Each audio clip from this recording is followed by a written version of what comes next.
அனைவருக்கும் வணக்கம். கலைகள் அரசி என சான்றோர்களால் போற்றி கொண்டாடப்படுவது கவிதை கலை.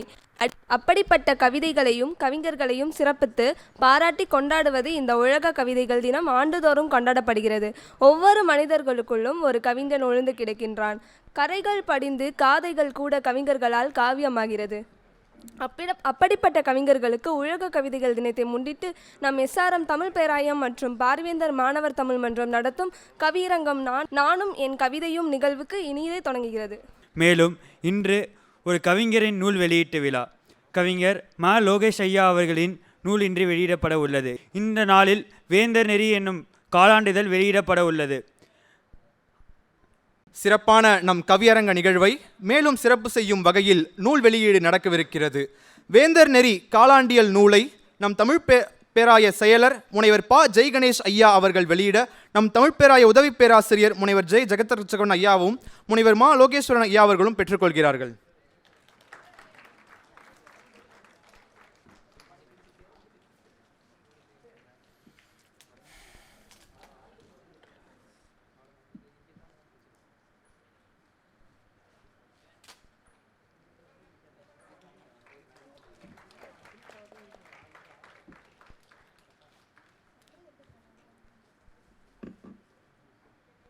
அடுத்ததாக கவிஞர் மா. லோகேஸ்வரன் அவர்கள் எழுதிய கவிதை நூல் வெக்கையை தணித்த ஊமச்சி நூலை நம் தமிழ் பேராய தலைவர் கலைமாமணி முனைவர் கரு நாகராசன் ஐயா வெளியிட முனைவர் ப. ஜெய் கணேஷ் ஐயா, முனைவர் ஜெ. ஜெகத்ரட்சகன் ஐயா, முனைவர் மு. பாலசுப்ரமணியம் ஐயா அவர்கள் பெற்றுக்கொள்கிறார்கள்.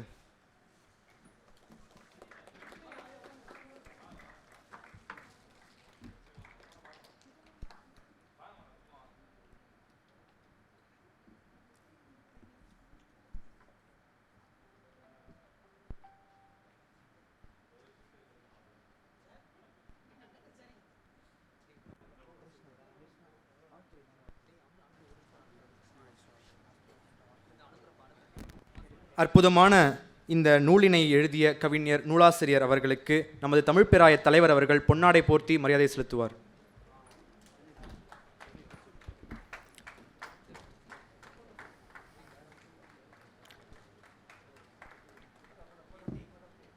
நம் தமிழ் பேராயத்தின் தலைவர் கலைமாமணி முனைவர் கரு நாகராசன் ஐயா அவர்களை உரையாற்ற அன்போடு அழைக்கின்றேன்.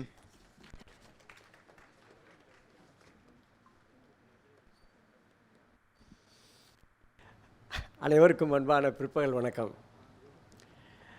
உலக கவிதைகள் தினம் தமிழ் பேராயத்தின் சார்பில் இன்று மிக சிறப்பாக கொண்டாடப்படுகிறது.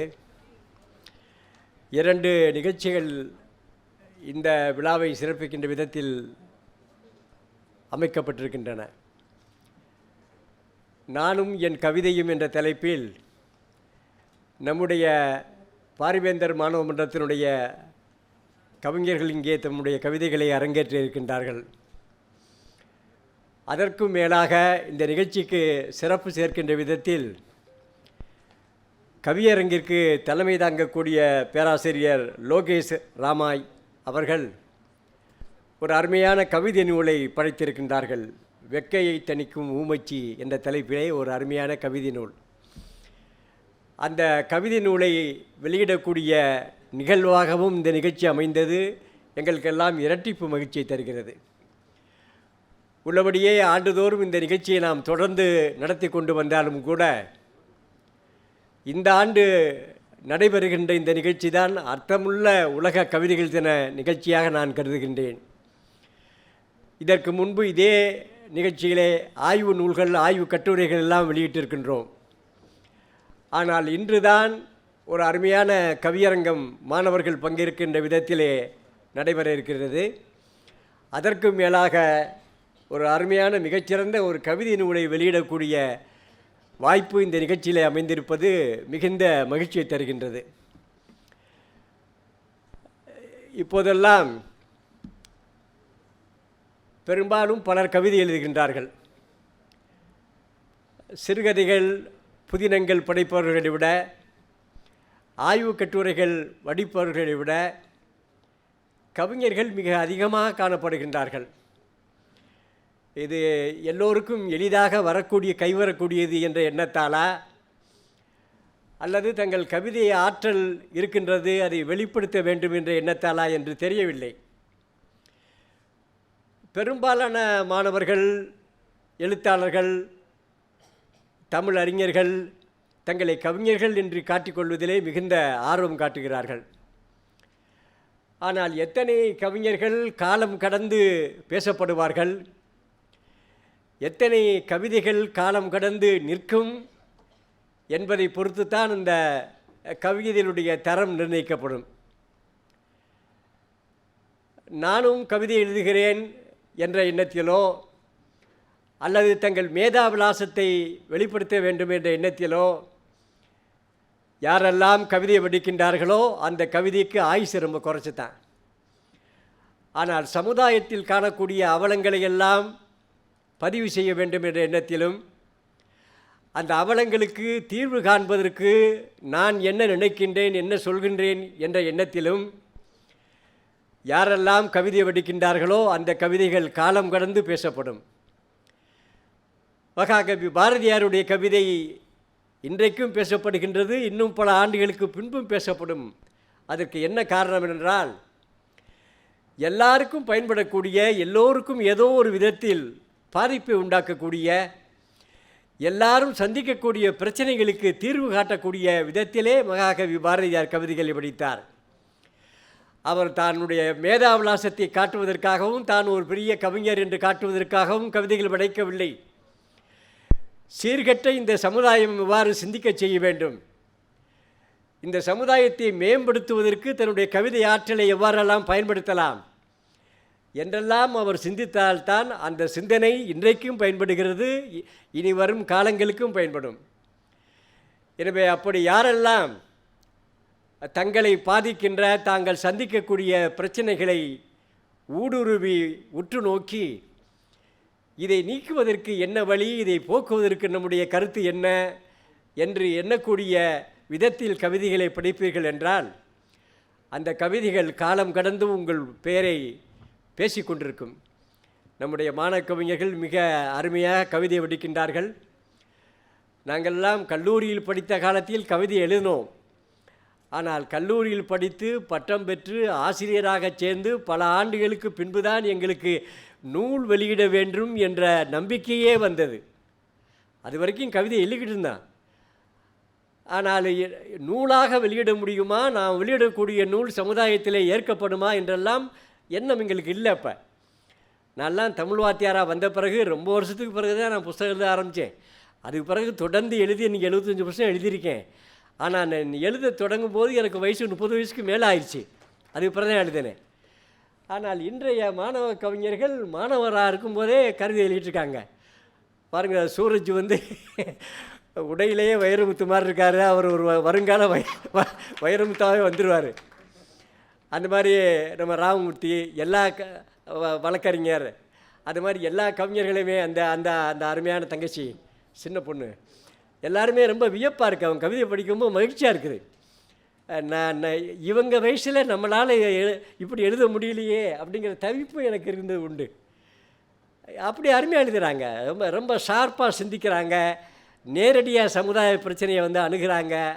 சுற்றி வளைச்சி பார்க்காம நேரடியாக பார்க்கக்கூடிய துணிவும் தைரியமும் எல்லாருக்கும் வராது. அது அவங்களுக்கு வந்திருக்குது. எனவே இந்த மாணவ கவிஞர்லாம் பார்க்கும்போது மகிழ்ச்சியாக இருக்குது.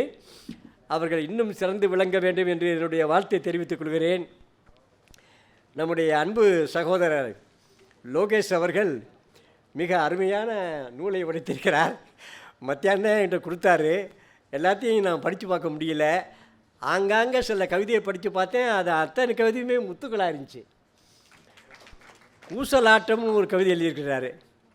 அதாவது இந்த நாட்டில் என்ன ஒரு சாபக்கேடுனாக்க, எந்த இடத்துல எவன் இருக்கணுமோ அவன் இருக்கிறதில்ல. தகுதி இல்லாதவன் தகுதியான இடத்துல உட்காந்துக்கிட்டு அவனும் கெடுத்து அந்த போஸ்டையும் கெடுத்துக்கிட்டு இருக்கான். ரொம்ப தகுதியானவன் இருக்க வேண்டிய இடம் கிடைக்காம எங்கேயோ இருந்துகிட்ருக்கிறான். இது இந்த சமுதாயத்தினுடைய சீர்கேடு. அதை அவர் ரொம்ப அருமையாக எழுதுகிறாரு. நான் இருக்க வேண்டிய பதவியில் இன்னொருத்த உட்காந்துக்கிட்டு இருக்கிறேன், இன்னொருத்த உட்காந்துருக்க வேண்டியில் நான் உட்காந்துட்ருக்கிறேன். நான் படித்த படிப்பு வாங்கின பட்டத்துக்கு நான் பார்க்குற வேலைக்கும் சம்மந்தமே இல்லை, ஏதோ சமாதானம் பண்ணி ஒரு காம்ப்ரமைஸில் உலகம் போயிட்டுருக்குது அப்படிங்கிற மாதிரி கவிதை எழுதியிருக்காரு. இது யதார்த்தம். அது கஷ்டப்பட்டு முட்டி மோதி கடைசியாக திரும்பி பார்க்கும்போது எனது பதவியில் யாரோ ஒருவன் இருக்கிறான், நான் இருக்க வேண்டிய பதவியில். யாருடைய பதவியிலோ நான் இருக்கிறேன். படித்த படிப்பு எங்கோ சிதறி கிடக்கிறது. ஏதோ ஒரு சமரசத்துடன் எனது வாழ்க்கை மெல்ல கரைகிறது. அந்த கரைகிறது அப்படிங்கிற வார்த்தையில் எவ்வளவு அர்த்தம் இருக்குது அப்படிங்கிறது சிந்திச்சா தான் தெரியும். மெல்ல நகர்கிறது அல்ல, மெல்ல செல்கிறது அல்ல, மெல்ல கரைகிறது. மெழுகுபடுத்தி கரைகிற மாதிரி என்னுடைய வாழ்க்கை கரைஞ்சிக்கிட்டு இருக்குது.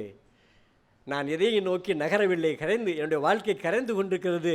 அந்த கரைந்து கொண்டு இருக்கின்ற சொல்ல எவ்வளோ அர்த்தம் இருக்குது அப்படிங்கிறத நம்ம ஆழமாக யோசித்து பார்க்கும்போது தெரியும். இந்த கவிதையில் தாட் ப்ரோவோக்கிங் வேர்டுன்னு சொல்லுவாங்க, எண்ணத்தை ஊட்டக்கூடிய சொல். அந்த சொல்லை சிந்திக்க சிந்திக்க அந்த சொல்லுக்கு பல அர்த்தம் வரும். அப்படிப்பட்ட வார்த்தைகளை தேடி பிடிச்சி எவன் போடுறானோ அவன் மிகச்சிறந்த கவிஞன். ஒரு வரி ஃபுல்லாகவே படித்து பார்த்தா ஒரு அர்த்தமும் இல்லாமல் இருந்துச்சுன்னா அவன் கவிஞன் இல்லை, அது ஏதோ பேருக்கு கவிதை. ஒரு சொல்லே பல அர்த்தங்களை தருகின்ற விதத்தில் நம்மளை நிமிர்ந்து பார்க்குற விதத்தில் வச்சுருக்கிறாக்க அதுதான் எண்ண ஊட்டச்சொல்னு சொல்லுவாங்க. எண்ண ஊட்டச்சொல், எண்ணத்தை ஊட்டக்கூடிய சொல், தாட் ப்ரோவோக்கிங் வேர்டு அப்படின்னு சொல்லுவாங்க. இந்த வேர்டு கரைகின்றேன் அப்படிங்கிறது எண்ண ஊட்டச்சொல். அடுத்து ஒரு கவிதை, ரொம்ப அருமையான கவிதை. துஷ்டர்களை கண்டு தூரம் போக வேண்டாம், போகும் தூரமெல்லாம் துஷ்டர்கள் இருக்கக்கூடும். அதாவது இங்கே துஷ்டன் இருக்கிறேன் அதனால் இங்கே போகாத, அங்கே போ அப்படின்னு நினச்சி போகாத, அங்கே ஒரு துஷ்டன் நீ போகிறதுக்கு முன்னாலே காத்துக்கிட்டு இருப்பான். ஔவையார் ஒரு அருமையான பாட்டு பாடினாங்க, யார் யாரை கண்டா எவ்வளோ தூரம் தப்பிச்சு போகணும் அப்படின்னு. ஆடு மாடு வந்துச்சுனாக்க 5 முழம் தள்ளி போகணுமா, குதிரை இறக்க வருது அப்படின்னாக்கா 10 முழம் தள்ளி போயிடணுமா, மதம் கொண்ட யானை வருது அப்படின்னாக்கா 1000 முழம் தள்ளி போயிடணுமா. இதெல்லாம் 5, 10, 1000 தான். அயோக்கிய பைய இறக்க வர்றேன் அப்படின்னாக்கா அவன் கண்ணிலே படாமல் ஓடி போயிரு. இது காலத்துக்கு தேவையில்லாத கவிதை, இந்த காலத்துக்கு பொருந்தாத கவிதை. இது ஒருவேளை ஔவையார் நல்ல எண்ணத்தில் பாடியிருக்கலாம், அதுக்கு நம்ம சமானம் சொல்லக்கூடாது. இந்த காலத்துக்கு பொருந்தாது. எது பொருந்து? பாதகம் செய்பவரை கண்டால் நீ பயங்கொள்ளலாகாது பாப்பா, மோதி மிதித்து விடு பாப்பா, அவர் முகத்தில் உமிழ்ந்து விடு பாப்பா. பாரதியார் கவிதை. இந்த காலத்துக்கு தேவை ஔவையார் கவிதை இல்லை, பாரதியார் கவிதை தான் நாட்டுக்கு தேவை இன்னைக்கு. அதுதான் சொல்கிறாரு, துஷ்டன் இருக்கேன் அப்படிங்க தூரம் போயிடாத, நீ எங்கே போனாலும் இங்கே ஒரு துஷ்டன் இருக்கத்தான் செய்வேன், அதனால் துஷ்டனை கண்டா நீ எதிர்த்து நின்று அப்படிங்கிற ஆற்றலை சொல்கிறாரு. பெண்ணதிகாரம் அப்படிங்கிற ஒரு அருமையான கவிதை, நல்லா கவனிங்கப்பா. இந்த மாதிரி தான் கவிதை எழுதணும். இதெல்லாம் ஒரு சாம்பிள் கவிதை. கவிதை எப்படி எழுதணும் அப்படின்னாக்க இந்த கவிதை மாதிரி இருக்கணும். பெண்களை எப்படி போற்றுறான், பிறகு எப்படி தூற்றுறான். மதிக்கிற மாதிரி மதிக்கிறான், உண்மையிலே மிதிக்கிறான். அதாவது யதார்த்தங்கிறது வேற, நடைமுறை வேறு. அந்த ரெண்டுக்கும் உள்ள வித்தியாசம் என்னங்கிறத ரொம்ப அருமையாக சொல்கிறாரு. இந்த பாருங்கள், வலது காலை எடுத்து வைத்து வாவன ஆராதிக்கும், பிறகு வெட்ட வழியில் நடமாட்டம் இல்லாமல் அடுப்படியிலேயே அடைத்து வைக்கும். பெண்கள் இந்த சமுதாயம் எப்படி நடத்துது அப்படின்னா, வலது காலை எடுத்து வைத்து வாவன ஆரத்தி எடுக்கும் முதல்ல, பிறகு வெளியில் நடமாட்டம் இல்லாமல் அடுப்படியிலேயே அடைத்து வைக்கும், குத்து விளக்கேற்றி குலவிளக்காக்கும், பிறகு வெட்ட வெளி பார்வை காட்டாமல் கண்ணீரண்டை குருடாக்கும். அது முதல்ல, இது பின்னால். இதான் யதார்த்தம் நடக்கிறது.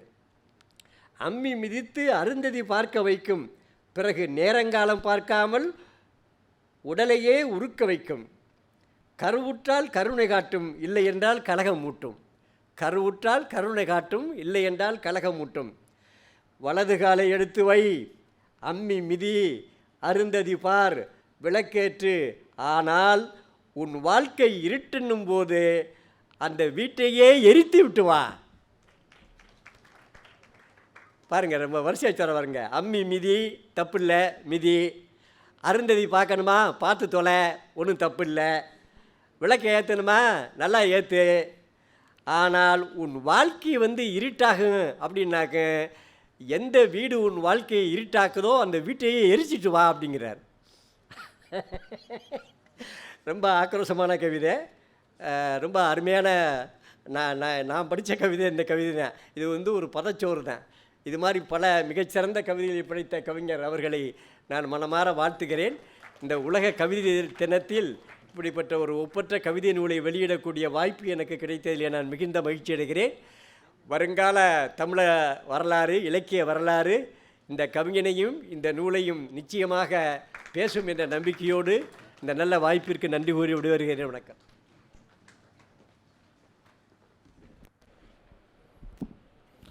நல்லதொரு கருத்துக்களை கூறிய ஐயா அவர்களுக்கு மிக்க நன்றி. அடுத்ததாக அன்பும் பண்பும் அளவின்றி அள்ளித்தரும் நம் தமிழ் பேராய செயலர் முனைவர் ப. ஜெய்கணேஷ் ஐயா அவர்களை வாழ்த்துரை வழங்க அன்போடு அழைக்கின்றேன். அனைவருக்கும் வணக்கம். தமிழ் பேராய தலைவர் உள்ளிட்ட இந்த அவைக்கு என்னுடைய வணக்கத்தை தெரிவிப்பதில் நிச்சயமாக மகிழ்ச்சி அடைகிறேன். ஒரு மிக சிறப்பான ஒரு நாள் இன்றைய நாள், உலக கவிதை நாள். குறிப்பாக தமிழ் சமூகத்தில் 2000 ஆண்டு காலமாக நமக்கு ஒரு சங்க இலக்கிய மரபிலிருந்து இந்த கவிதைகள் எழுதக்கூடிய மரபு நமக்கு இன்றைக்கு வளர்ச்சி அடைந்து ஒரு நவீன கவிதை மரபை நோக்கி இன்றைக்கு அது நகர்ந்து கொண்டிருக்கிறது. ஒரு காலத்தில் காரிகை கற்று கவி பாடுவதை விட பேரிகை கொட்டி பிழைப்பதே மேல் அப்படின்னு ஒரு வழக்கு ஒன்று உண்டு. ஒருத்தன் வந்து யாப்பரங்கள காரிகையை படிச்சுட்டு வெண்பா, ஆசிரியப்பா, கலிப்பா, வஞ்சிப்பா, மருட்பா, விருத்தம் அப்படிலாம் ஒருத்தன் கவிதை எழுதி பிழைக்கிறத விட மோளம் அடித்து பிழைச்சிக்கிட்டா வாழ்க்கை சிறப்பாக இருக்கும் அப்படின்னு ஒரு காலத்தில் அது இருந்துச்சு. ஏன்னா யாப்பு அவ்வளவு கடினமானது அப்படின்னு சொன்னாங்க. ஆனால் இன்றைக்கு அது அவ்வாறு இல்லை. இன்றைக்கு பாரதி போன்ற ஒரு நவீன மொழியை உருவாக்கிய கவிதை மரபு உருவானதோ, பாரதிதாசன் என ஒரு நீண்ட மரபில் இன்றைக்கு இத்தனை லட்சம் கவிஞர்கள் தமிழ் சமூகத்தில் இருக்கிறாங்க. அதில் ஆண்களுக்கு சளைத்தவர்கள் அல்ல பெண்கள் என்னும் அளவிற்கு பெண்களும் கவிதைகள் பாடியிருக்கிறார்கள். ஏன்னா கிபி 2ஆம் நூற்றாண்டிலிருந்து 18ஆம் நூற்றாண்டு வரைக்கும் தமிழ் சமூகத்தில் கவிதை எழுதிய பெண்கள் என்று ஒரு பட்டியலிட்டால் ஒரு 50 பேர் பட்டியலிட்டால் தாண்டுமான்னு தெரியாது. ஆனால் இன்றைக்கு லட்சம் பெண்கள் கவிதைகள் எழுதி கொண்டிருக்கிறார்கள் என்பதுதான் இன்றைய வரலாறு. இந்த சமூகம் அதை நோக்கி நகர்ந்திருக்கிறது. அப்படியான ஒரு மாற்றத்தை நிகழ்த்திய இந்த நாளில் இந்த கவிதை நாளை நாம் கொண்டாடுவது மிக சிறப்பான ஒரு தருணம் என்று நான் நினைக்கிறேன். அப்படிப்பட்ட இன்றைய நாளில் ஒரு மிகச்சிறந்த கவிதை நூல் வெளியிடப்பட்டிருக்கிறது. முனைவர் மா. லோகேஸ்வரன் அவர்களுடைய வெக்கையை தணிக்கும் ஊமச்சி, ரொம்ப அற்புதமான ஒரு கவிதை நூல். ஒரே ஒரு சின்ன 3 வரி கவிதை தான். அப்படி புரட்டுறப்ப டக்குன்னு கண்ணில் பட்டுச்சு. அதுக்குள்ளே எவ்வளோ அர்த்தத்தை ஒரு கவிஞன் புதைச்சிருக்க முடியும் அப்படின்றது ரொம்ப முக்கியம். அதாவது பக்கமாக கவிதை எழுதி புரிய வைப்பதை விட 3 வரிகளில், 4 வரிகளில், 5 வரிகளில் சொல்லக்கூடிய பல்வேறு கவிதைகள் இன்றைக்கு எழுதப்பட்டு கொண்டு தான் இருக்கின்றன. உலகில் அது ஒரு முக்கியமான வடிவமாக மாறிக்கொண்டிருக்கிறது. அந்த அடிப்படையில் அவர் எழுதின ஒரே ஒரு 3 லைனு, டிராக்டர்கள் கிளறி கொண்டிருக்கின்றன உழவு மாடுகளின் தொல்லியல் தடங்களை அப்படின்னு ஒரு அற்புதமான கவிதை. படிக்கிறப்ப இந்த தமிழ் சமூகம் மட்டுமல்ல, உலக சமூகங்களில் எப்படி இன்றைக்கு நம்மளுடைய மரபான மாடு அப்படின்னா செல்வம்னு அர்த்தம். ஆக்சுவலாக ஒரு காலத்தில் போர் நடந்ததே மாட்டை வச்சு தான் நடந்திருக்குது. வெற்றி கரந்தை என்கிற 2 வகையான போர்கள், மாடுகளை கவர்தலும் மாடுகளை மீட்டலும் என்கிற போர், இனக்குழு சமூகத்தின் ஆதிகால போர், அது இந்த போராகத்தான் இருந்தது. அத்தகைய ஒரு போருக்கு பிறகுதான் அது அரசு போராக மாறியது. அது மதில் சுவர்களால் நிறைந்த போர்களாக மாறின. வெறுமனே முதல்ல மாடு, ஏன்னா மாடு தான் செல்வம் அப்படின்னு வச்சுருந்தாங்க. இன்றைக்கு அந்த மாடுகள் தான் இந்த தமிழ் சமூகத்தின் இல்லை உலக சமூகத்தின் அடையாளமாக இருந்திருக்கின்றன. இந்த விவசாய அடிப்படையில் அதில் இன்றைக்கி ஒரு இயந்திரம், டிராக்டர், நம்ம இன்றைக்கி வந்து ஏஐ கண்டுபிடிக்கிறோம், ஏதாவது ஒன்று காணாமல் போகும். ஒரு புதிய தொழில்நுட்பமும் வரும்போது அதற்கு முந்தைய மரபுகள் தொலைந்து போய் கொண்டே இருக்கும். அப்படிப்பட்ட ஒரு மரபு தொலைவும் போது ஒரு வேகத்தை அவர் சொல்கிறாரு. ஊரில் பார்த்தப்ப ஒரு டிராக்டர் ஓடினப்ப கீழே தொலைஞ்ச உழவு மாடுகளுடைய தொல்லியல் தடங்கள், ரொம்ப அற்புதமான ஒரு வரி அதில் எழுதியிருந்தார். அப்படிப்பட்ட முனைவர் மா. லோகேஸ்வரன் ஒரு நல்ல கவிதை நூலை இந்த நாளில் இங்கு வெளியிடுவதற்கு அவருக்கு ஒரு சிறப்பான வாய்ப்பு இன்றைக்கு அமைந்தது. நிச்சயமாக அது ஒரு நல்ல சூழல் அவருக்கு எல்லாம் சேர்ந்து வந்துச்சு அப்படின்னு சொல்லலாம். அந்த வாய்ப்பை அது தமிழ் பேராயம் இன்றைக்கு சாத்தியப்படுத்தியிருக்கிறது என்றே சொல்ல முடியும். மாணவர் தமிழ் மன்றம், தமிழ் பேராயத்துடைய சிறப்பான செயல்பாடுகளில் இந்த நாளும் ஒரு நல்ல நாளாக இன்றைக்கு அமைந்திருக்கிறது. அனைவருக்கும் கவிதை வாசிக்க இருக்கக்கூடிய அன்பு தம்பிகள், தங்கை அனைவருக்கும் என்னுடைய நெஞ்சார்ந்த நன்றியை தெரிவித்துக் கொள்கிறேன். நன்றி, வாழ்த்துக்களும் நன்றியும். நன்றி. இன்றைய கவிதையின் இன்றியமையாமையை சிறப்பாக சொன்ன ஐயா அவர்களுக்கு நன்றி. அடுத்ததாக நிகழ்வின் தொடர்ச்சியாக தம் அன்பாலும் ஆலோசனைகளாலும் அனைத்திலும் பெருந்துணையாக இருக்கும் நம் தமிழ் பேராய உதவி பேராசிரியர் முனைவர் ஜே ஜெகத்ரட்சகன் ஐயா அவர்களை வாழ்த்துரை வழங்க அன்போடு அழைக்கிறேன்.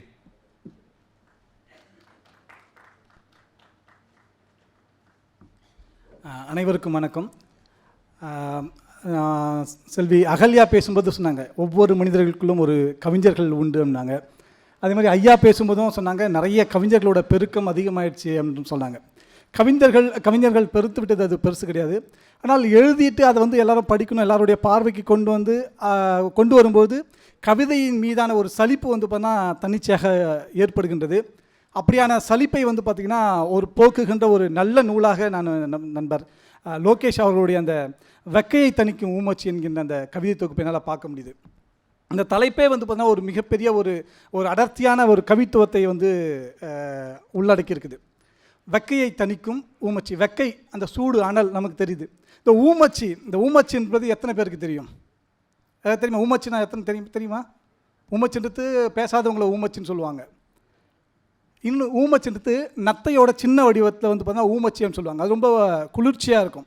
இவர் இந்த கவிதை எப்படி பார்க்குறாருன்னா, எனக்கான அனல் இருக்குல்ல, எனக்குள்ளே வந்து பார்த்தீங்கன்னா சமூகத்தை பற்றின ஒரு கோபங்கள், வெறுப்பு எல்லாம் இருக்குல்ல, அப்படியாக இன்னுள் இருக்கின்ற அந்த வெக்கையை தணிக்கின்ற அந்த ஊமச்சி எப்படி தணிக்கின்றதோ அதுபோல் என்னுடைய கோபத்தை தணிக்கின்ற ஊமச்சியாக என்னுடைய கவிதை என்ற இந்த வடிவம் வந்து இருக்குது என்ற ஒரு விஷயத்தை என்னால் புரிஞ்சு கொள்ள முடியுது. இந்த கவிதை வந்து பார்த்திங்கன்னா ஒவ்வொன்றுமே மிகப்பெரிய அடர்த்தியோடு ரொம்ப ஐயாவும் பேசிட்டார், ஜெய் சார் பேச ஒரு சின்ன கவிதையை எடுத்து கூட பேசிட்டார். பொதுவாக ஒரு நல்ல கவிதை அல்லது ஒரு நல்ல இயக்குனர், ஒரு திரைப்பட இயக்குனர் என்றவன் ஒரு விஷயத்தை வந்து பார்த்தீங்கன்னா தன்னுடைய காட்சியை கவித்துவமாக சொல்ல தெரிஞ்சுக்கணும். ஒரு இயக்குனர் தன்னுடைய பட காட்சிகளை, இப்போ பாலு மகேந்திரா படத்தில் எடுத்து பார்த்தோன்னா ஒவ்வொரு சின்ன ஃப்ரேம் கூட வந்து பார்த்தீங்கன்னா ஒரு மாதிரி பொய்ட்டிக்காக இருக்கும். அப்படி தான் வந்து பார்த்தீங்கன்னா இருக்கும். அப்போ தான் அந்த படைப்புகள் நிற்கும், அந்த படங்கள் நிற்கும். அப்படி தான் வந்து பார்த்தீங்கன்னா ஒரு கவிஞன் என்பவன் ஒவ்வொரு கவிதையும் வந்து பார்த்தீங்கன்னா காட்சிப்படுத்த தெரிஞ்சுக்கணும். இந்த கவிதையை வந்து பார்த்தீங்கன்னா எடுத்து பார்த்தீங்கன்னா ஒவ்வொரு வரிகளுக்குள்ளும் ஒவ்வொரு காட்சியை வந்து ரொம்ப செழுமையாக வந்து பார்த்திங்கன்னா நம்ம லோகேஷ் வந்து பார்த்திங்கன்னா வச்சுருக்காரு. இது எனக்கு ரொம்ப நீண்ட நாளுக்கு பிறகு அல்லது இந்த ஆண்டில் நான் படித்த ஒரு மிகச்சிறந்த கவிதை நூலாக இதை தான் வந்து சொல்ல முடியும் என்னால். ஏன்னு சொன்னால் நேற்று நான் பொதுவாக அந்த மொபைலில் புத்தகத்தை படிக்க விரும்ப மாட்டேன். நைட்டு தான் அனுப்புனார். ஒரே மூச்சு வந்து படித்து முடித்தாச்சு. மனசுக்குள்ளே ஏதோ ஒரு குறுகுறுன்னு இருந்துச்சு. சரி காலையில் கூட அவர்கிட்ட பேசக்கூடாதுன்னு சொல்லிட்டு நைட்டு ஒரு 11:30 மணி இருக்குன்னு நினைக்கிறேன். ராத்திரி அவர் தூக்கத்தை எடுத்தாலும் பரவாயில்ல சொல்லிட்டு அதை பேசி அந்த என்னுடைய உணர்வுகளை நான் என்ன உள்வாங்கிக்கணும் அந்த விஷயத்தை வந்து நைட்டே அவர்கிட்ட பேசினேன். உடனே வந்து பேனா எடுத்து ஒரு விமர்சனத்துக்கு எழுதணும்னு சொல்லிட்டு ஒரு 2 பக்கம் தான் எழுதினேன். அதுக்கப்புறம் தூக்கம் வந்துருச்சு, எடுத்து வச்சுட்டு வந்துட்டேன். அதுக்கு கூடிய விரைவில் அது வந்து நான் எழுதி கொடுத்துருவேன். இந்த கவிதைகள் வந்து பார்த்திங்கன்னா நிறைய விஷயங்கள் பேசி, அழகியல் சார்ந்த விஷயங்கள் எல்லாமே பேசியிருக்காரு. அதை தாண்டி ஒரு முக்கியமான ஒரு விஷயம் என்னென்னா அரசியல் வந்து பார்த்திங்கன்னா நிறைய பேசுது. இந்த கவிதைகள் இருக்கின்ற ஒரு பெரும்பாலும் ஒரு 80% இந்த கவிதைகள் அரசியலை பேசுது. எல்லா கவிதைகளும் ஏதோ ஒரு வகையான தனக்கான அரசியலை வந்து பார்த்திங்கன்னா பேசுது. அரசியலை பேச வேண்டும் நிச்சயமாக. ஏன்னு சொன்னால் நம்முடைய சங்க இலக்கியமாக இருக்கட்டும் அல்லது வேறு எந்த பின்னாடி வந்த பாரதி வரைக்கும் சரி, எல்லாருமே வந்து பார்த்தீங்கன்னா தங்களுக்கான அரசியலை வந்து பேசியிருக்காங்க. பக்தி இலக்கியத்திலும் வந்து பார்த்தீங்கன்னா மிகப்பெரிய அரசியல் உண்டு. இன்னும் சொல்லப்போனால் இலக்கண நூல்களிலும் வந்து பார்த்திங்கன்னா ஒவ்வொரு இலக்கண நூல்களிலும் வந்து பார்த்திங்கன்னா மிகப்பெரிய அரசியல் வந்து பார்த்திங்கன்னா அது பின்னாடி வந்தவங்க சேர்த்து விட்டாங்களா என்னன்னு சொல்ல முடியாது. ஆனால் அதுக்குள்ளே வந்து பார்த்திங்கன்னா அரசியல் இருக்குது. அப்படியான அரசியல் ததும்புகின்ற ஒரு கவிதை தொகுப்பாக வந்து பார்த்திங்கன்னா இந்த கவிதை வந்து இந்த நூல் ஊமச்சி வந்து நூல் வந்து பார்த்திங்கன்னா அரசியல் பேசுகின்ற ஒரு நல்ல கவிதை தொகுப்பாக இருக்குது. ஒரே ஒரு கவிதையை மட்டும் நான் படித்து காட்டலான்னு நினைக்கிறேன். தலைப்பு வந்து பார்த்திங்கன்னா எஞ்சாமை. இந்த கவிதையை படிக்கும்போது ரொம்ப சாதாரணமாக ஏதோ ஒரு காட்சிப்படுத்த ஊரில் ஒரு கிராமத்தில் ஒரு சின்ன பசங்க செய்கின்ற ஒரு நிகழ்வு அப்படின்னு சொல்லிட்டு தான் நமக்கு தெரியும். ஆனால் இதுக்குள்ளே வந்து பார்த்திங்கன்னா மிகப்பெரிய தமிழகத்தின் நடப்பு அரசியல் வந்து பார்த்திங்கன்னா இந்த கவிதையில் பேசியிருக்காரு. நான் கவிதையை படிக்கிறேன் பாருங்க. சில்லு வண்டுகளின் இரைச்சல் உள்ள முதிர்ந்த கருவைக்காடு அது. சில்லு வண்டுகளின் இரைச்சல் உள்ள முதிர்ந்த கருவைக்காடு அது. கருவையின் தூர்களில் இருக்கும் கரையான் பூச்சினை ஒன்று கடித்து கரைப்பதுண்டு. அப்போதெல்லாம் புரியவில்லை, ஓர் இனத்தின் இருப்பிடத்தை அழிக்கிறோம் என்று, ஓர் இனத்தின் உழைப்பை அழிக்கிறோம் என்று, ஓர் இனத்தின் பிரியத்தை அழிக்கிறோம் என்று, ஓர் இனத்தின் நம்பிக்கையை அழிக்கிறோம் என்று. பின்பொரு நாள் புற்றிலிருந்து பாம்பு தலை நீட்டி நாத்துழாவி முழுவதும் ஆக்கிரமித்து உஷ் என்று சத்தம் கேட்டபோது பக்கத்தில் நிற்கக்கூட முடியவில்லை. இப்போது பாம்பை நோக்கி உறக்க கத்தி கொண்டிருக்கிறோம். இப்பொழுது பாம்பை நோக்கி உறக்க கத்தி கொண்டிருக்கிறோம். நாங்கள் பேஞ்ச மூத்திரத்தில் முளைத்தது இந்த பூச்சி என்று. இந்த கவிதை வெறுமனே நீங்கள் பார்த்தீங்கன்னா சாதாரணமாக இருக்கும். ஆனால் இன்றைய தமிழக அந்த பாம்பு அது நாக்க துழாவி எப்படி இருக்குது என்று எல்லாமே வந்து பார்த்தீங்கன்னா ஒரு மிகப்பெரிய அரசியல், தமிழகத்தின் அரசியல் வந்து என்னவாக சாயம் மாறிக்கொண்டிருக்கிறது. இப்போ கூட அண்மையில் வந்து பார்த்தீங்கன்னா இப்போ பொதுவாக நபர்கள் போய் சேருவாங்க. ஆனால் இன்றைக்கு கட்சியையே வந்து பார்த்தீங்கன்னா உள்வாங்கி கொண்டு சித்தியோட பேச்சு கேட்டு தூங்கியிருந்த சித்தியோட பேச்சு கேட்டு சமத்துவத்தை கொண்டு போய் நாட்டாமை வந்து சேர்த்துட்டார். இது வந்து பார்த்தீங்கன்னா ஒரு ரொம்ப சாதாரணமாக நம்ம வந்து கடந்து போகின்ற ஒரு நிகழ்வு. ஆனால் அது வந்து பார்த்தீங்கன்னா இன்றைக்கி வந்து பார்த்தீங்கன்னா தமிழகத்தோட அரசியல் போக்கு வந்து பார்த்தீங்கன்னா என்னவாக மாறிக்கொண்டிருக்கிறது, இனி வரும் காலங்கள் தமிழகத்தின் அரசியல் வந்து என்னவாக இருக்கின்ற ஒரு கட்டியம் கூறுவதை போன்ற இந்த எஞ்சாமி என்கின்ற அந்த கவிதை வந்து பார்த்தீங்கன்னா இருப்பதை என்னால் வந்து புரிஞ்சிக்க முடியுது. இப்படி தான் வந்து பார்த்தீங்கன்னா நிறைய கவிதைகள், பெரும்பாலான கவிதைகள் வந்து பார்த்தீங்கன்னா அப்படி தான் இருக்குது. அதே போல் வந்து பார்த்தீங்கன்னா இதோட கவிதை மொழி இருக்குல்ல, இது நிச்சயமாக பேசணும். பொதுவாக கவிதைக்கான மொழியை வந்து பார்த்தீங்கன்னா அங்கேருந்து எடுக்கணும், அப்படியே வந்து பார்த்தீங்கன்னா அவன் பயங்கரமாக வந்து பார்த்தீங்கன்னா படிக்கிறவனுக்கு வந்து மலர்ச்சியை ஏற்படுத்தணும் அப்படிலாம் கிடையாது. அவர் வந்து பார்த்தீங்கன்னா என்னோடய கவிதைகளை பற்றி அவர் சொல்கிறார். நிலைக்கதுன்ற ஒரு தன்னுடைய கவிதைக்கான அனுபவத்தை வந்து எழுதுகிறார் லோகேஷ் அவர்கள். அவர் எழுதும்போது சொல்கிறார், என்னுடைய கவிதைகள் ரொம்ப இயல்பானவை அப்படின்னு சொல்கிறார். மிகுந்த வலியுடனும் மகிழ்ச்சியுடன் நான் வந்து விருப்பத்தோடு எழுதியிருக்கேன் அப்படின்னு சொல்கிறார். உண்மையாகவே வந்து பார்த்தீங்கன்னா இயல்பாக எழுதப்படுகின்ற எல்லாமே வந்து பார்த்திங்கன்னா ரொம்ப அது ரொம்ப வீரியத்தோடு இருக்கும், ரொம்ப யதார்த்த அதுதான் வந்து சரியாக இருக்கும். இப்போ பொந்தங்கோழியும் நாட்டுக்கோழியும் வந்து பார்த்தீங்கன்னா நாட்டுக்கோழி என்பது வந்து பார்த்தீங்கன்னா ரொம்ப யதார்த்தமாக இருக்கும். ஆனால் பொந்தங்கோழி வந்து பார்த்திங்கன்னா செயற்கையாக உருவாக்கப்பட்டு செயற்கையாக முட்டையிலிருந்து அது கருவை உருவாக்கி செயற்கையாக வெளியே வந்து அது கோழி மாதிரி தான் இருக்கும். ஆனால் அதோட வாழ்நாளும் குறைவு, அதோட சத்து, அதோட செயல்பாடுகள் எல்லாமே வந்து ரொம்ப குறைவாக இருக்கும். இதோட கவிதைகள் எல்லாமே வந்து பார்த்தீங்கன்னா அது மாதிரி இயல்பாக இருப்பதால் இந்த நாட்டுக்கோழி மாதிரி ரொம்ப துடிப்போடு வந்து பார்த்திங்கன்னா இந்த கவிதைகள் இருக்குது. அவரோட மொழிகள் வந்து பார்த்திங்கன்னா ரொம்ப யதார்த்தமான, காலைல பாலாசர்கிட்ட கூட பேசியிருந்தேன். ரொம்ப மொழிகள் வந்து பண்ணால் அங்கங்கே போயிட்டு ரொம்ப கஷ்டப்பட்டு அப்படிலாம் ஒன்றுமே இல்லை. ரொம்ப சாதாரண மொழிகளில் வந்து பார்த்திங்கன்னா ரொம்ப வீரியத்தோடு வந்து சொல்லியிருக்காரு. அதே போல் வந்து பார்த்தீங்கன்னா ஒரு தன்னுடைய கவிதை அனுபவத்தை சொல்லும்போது ஒரே ஒரு விஷயத்தை சொல்கிறாரு. எப்படி கவிஞர்களால் சிறு கணங்களை இறுக பற்றி கொள்ள முடியுது. மற்ற கவிஞர்கள் வந்து எனக்கு பார்க்கும்போது ரொம்ப மலர்ச்சியாக இருக்குது. எப்படி வந்து சின்ன விஷயத்த கூட இவங்க வந்து பார்த்தீங்கன்னா உள்வாங்கிட்டு இவ்வளோ நல்லா எழுதுகிறாங்களே அப்படின்ற மாதிரி எனக்கு வந்து பார்த்தீங்கன்னா தோணுது அங்கே என்று ஒரு பதிவு பண்ணி வச்சுருக்காரு. உண்மையாகவே இந்த கவிதையை படிக்கும்போது நம்ம லோகேஷ் அவர்கள் எப்படி இந்த சின்ன விஷயத்தை கூட வந்து எப்படி அவர் உள்வாங்கிக்கிட்டு எழுதியிருக்காரு என்பது வந்து பார்த்தீங்கன்னா ரொம்ப பிரமிப்பாக இருக்குது. நிச்சயமாக வந்து நீங்கள் எல்லாரும் இது படிங்க. மிகச்சிறந்த ஒரு கவிதைக்கான ஒரு நல்ல ஒரு முன்மாதிரியான நூலாக இந்த நூலை பார்க்கிறேன். நண்பர் லோகேஷ் அவர்களுக்கு மனமார்ந்த வாழ்த்துக்கள். நன்றி.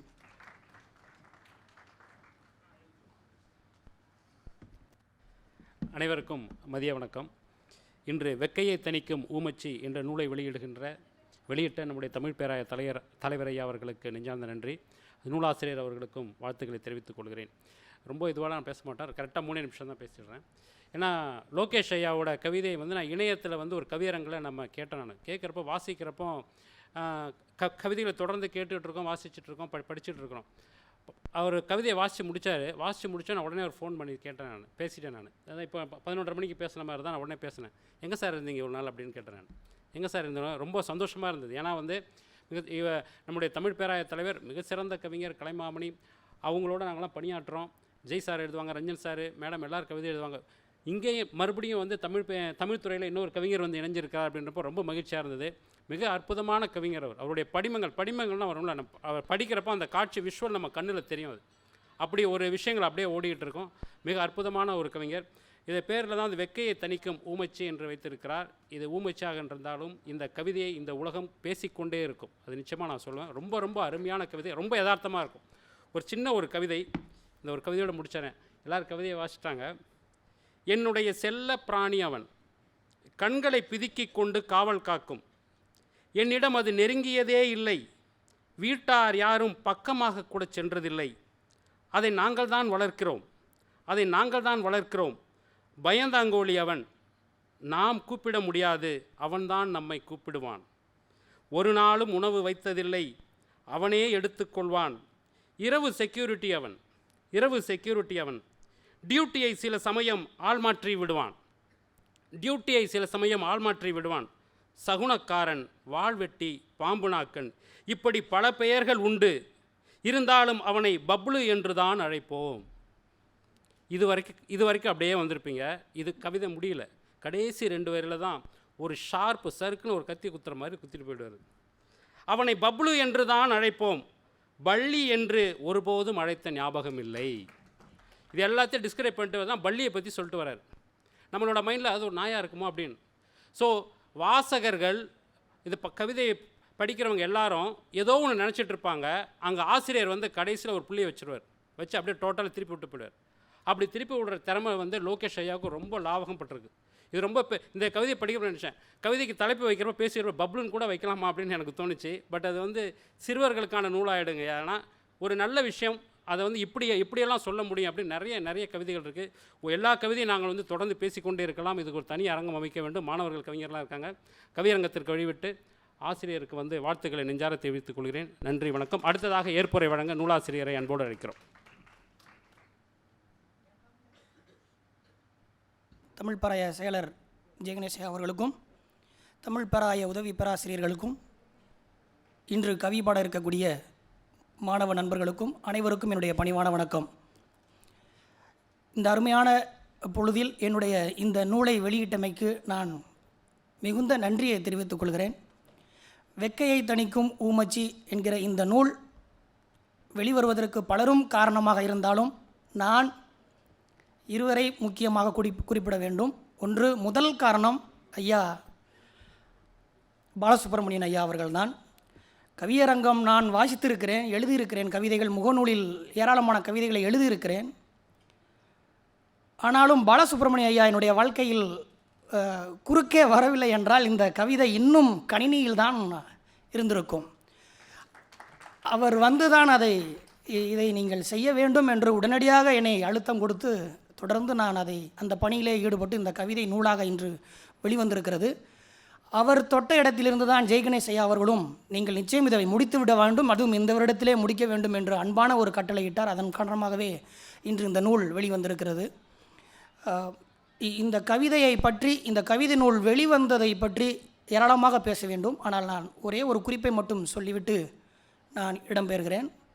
வெக்கையை தணிக்கும் ஊமச்சி என்கிற இந்த நூல் எனது ஊரினுடைய முனங்கல் சத்தங்கள், எனது ஊரினுடைய பிசுபிசுப்புகள், எனது ஊரினுடைய நறுமணங்கள், எனது ஊர் மக்களினுடைய அன்புகள், கரிசனைகள், வெறுப்புகள், துரோகங்கள், இது எல்லாம் நிறைந்தது தான் இந்த வெக்கையை தணிக்கும் ஊமச்சி.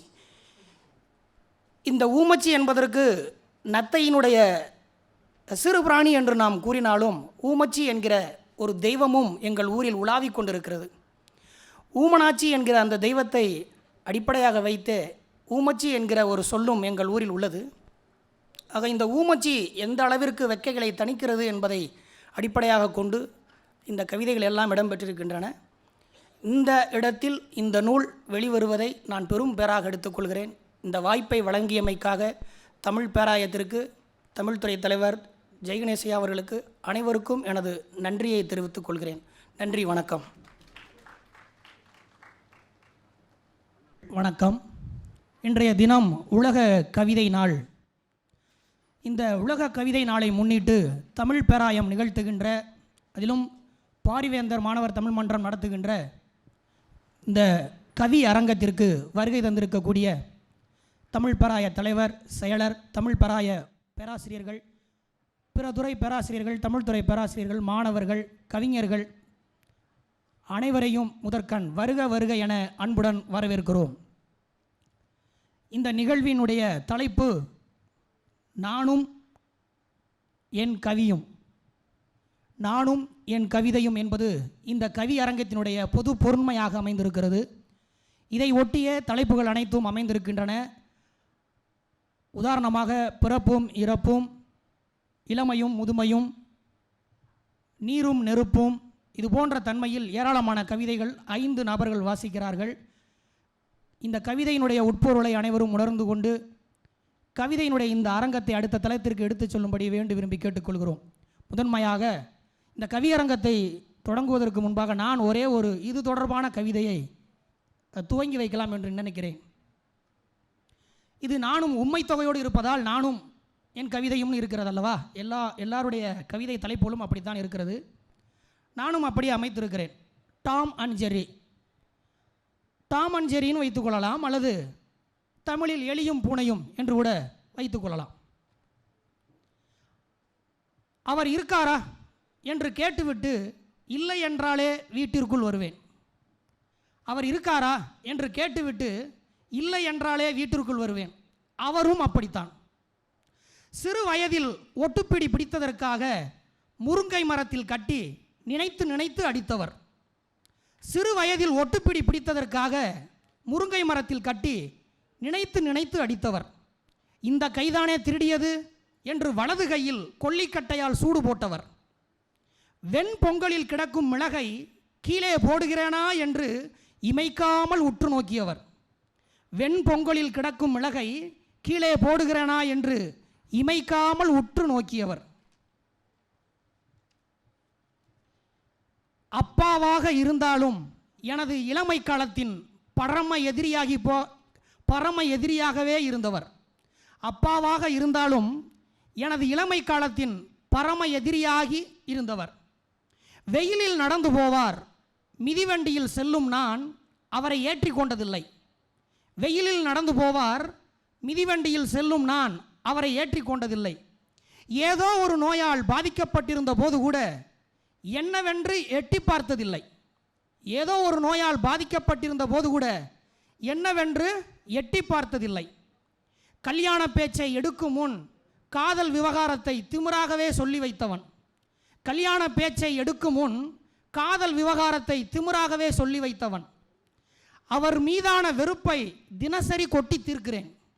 அவர் மீதான வெறுப்பை தினசரி கொட்டி தீர்க்கிறேன். என்ன நினைத்தாரோ தெரியவில்லை, எனது 2 கைகளையும் எடுத்து அவர் நெற்றியில் ஒற்றியபடி இறந்து போனார். என்ன நினைத்தாரோ தெரியவில்லை, எனது 2 கைகளையும் எடுத்து அவர் நெற்றியில் ஒற்றியபடி இறந்து போனார். அவரை விட்டு வெகு தூரம் சென்று வெட்ட வெளியில் நின்று கொண்டு சத்தமாக கத்துகிறேன், முதலாக அப்பா என்று. நன்றி. இதன் மூலமாக இந்த கவியரங்கத்தை நாம் தொடங்குவோம். முதலாவதாக இந்த கவியரங்கத்தில் கவிதை வாசிக்க இருப்பவர் இன்பமும் துன்பமும் என்கிற தலைப்பில் இயன்முறை மருத்துவத்தை சார்ந்த செல்வி ம மிருதுளா தேவி அவர்கள் தனது தலைப்பில் கவி அரங்கத்தை நிகழ்த்துவார் என வருக வருக என அன்புடன் வரவேற்கிறோம்.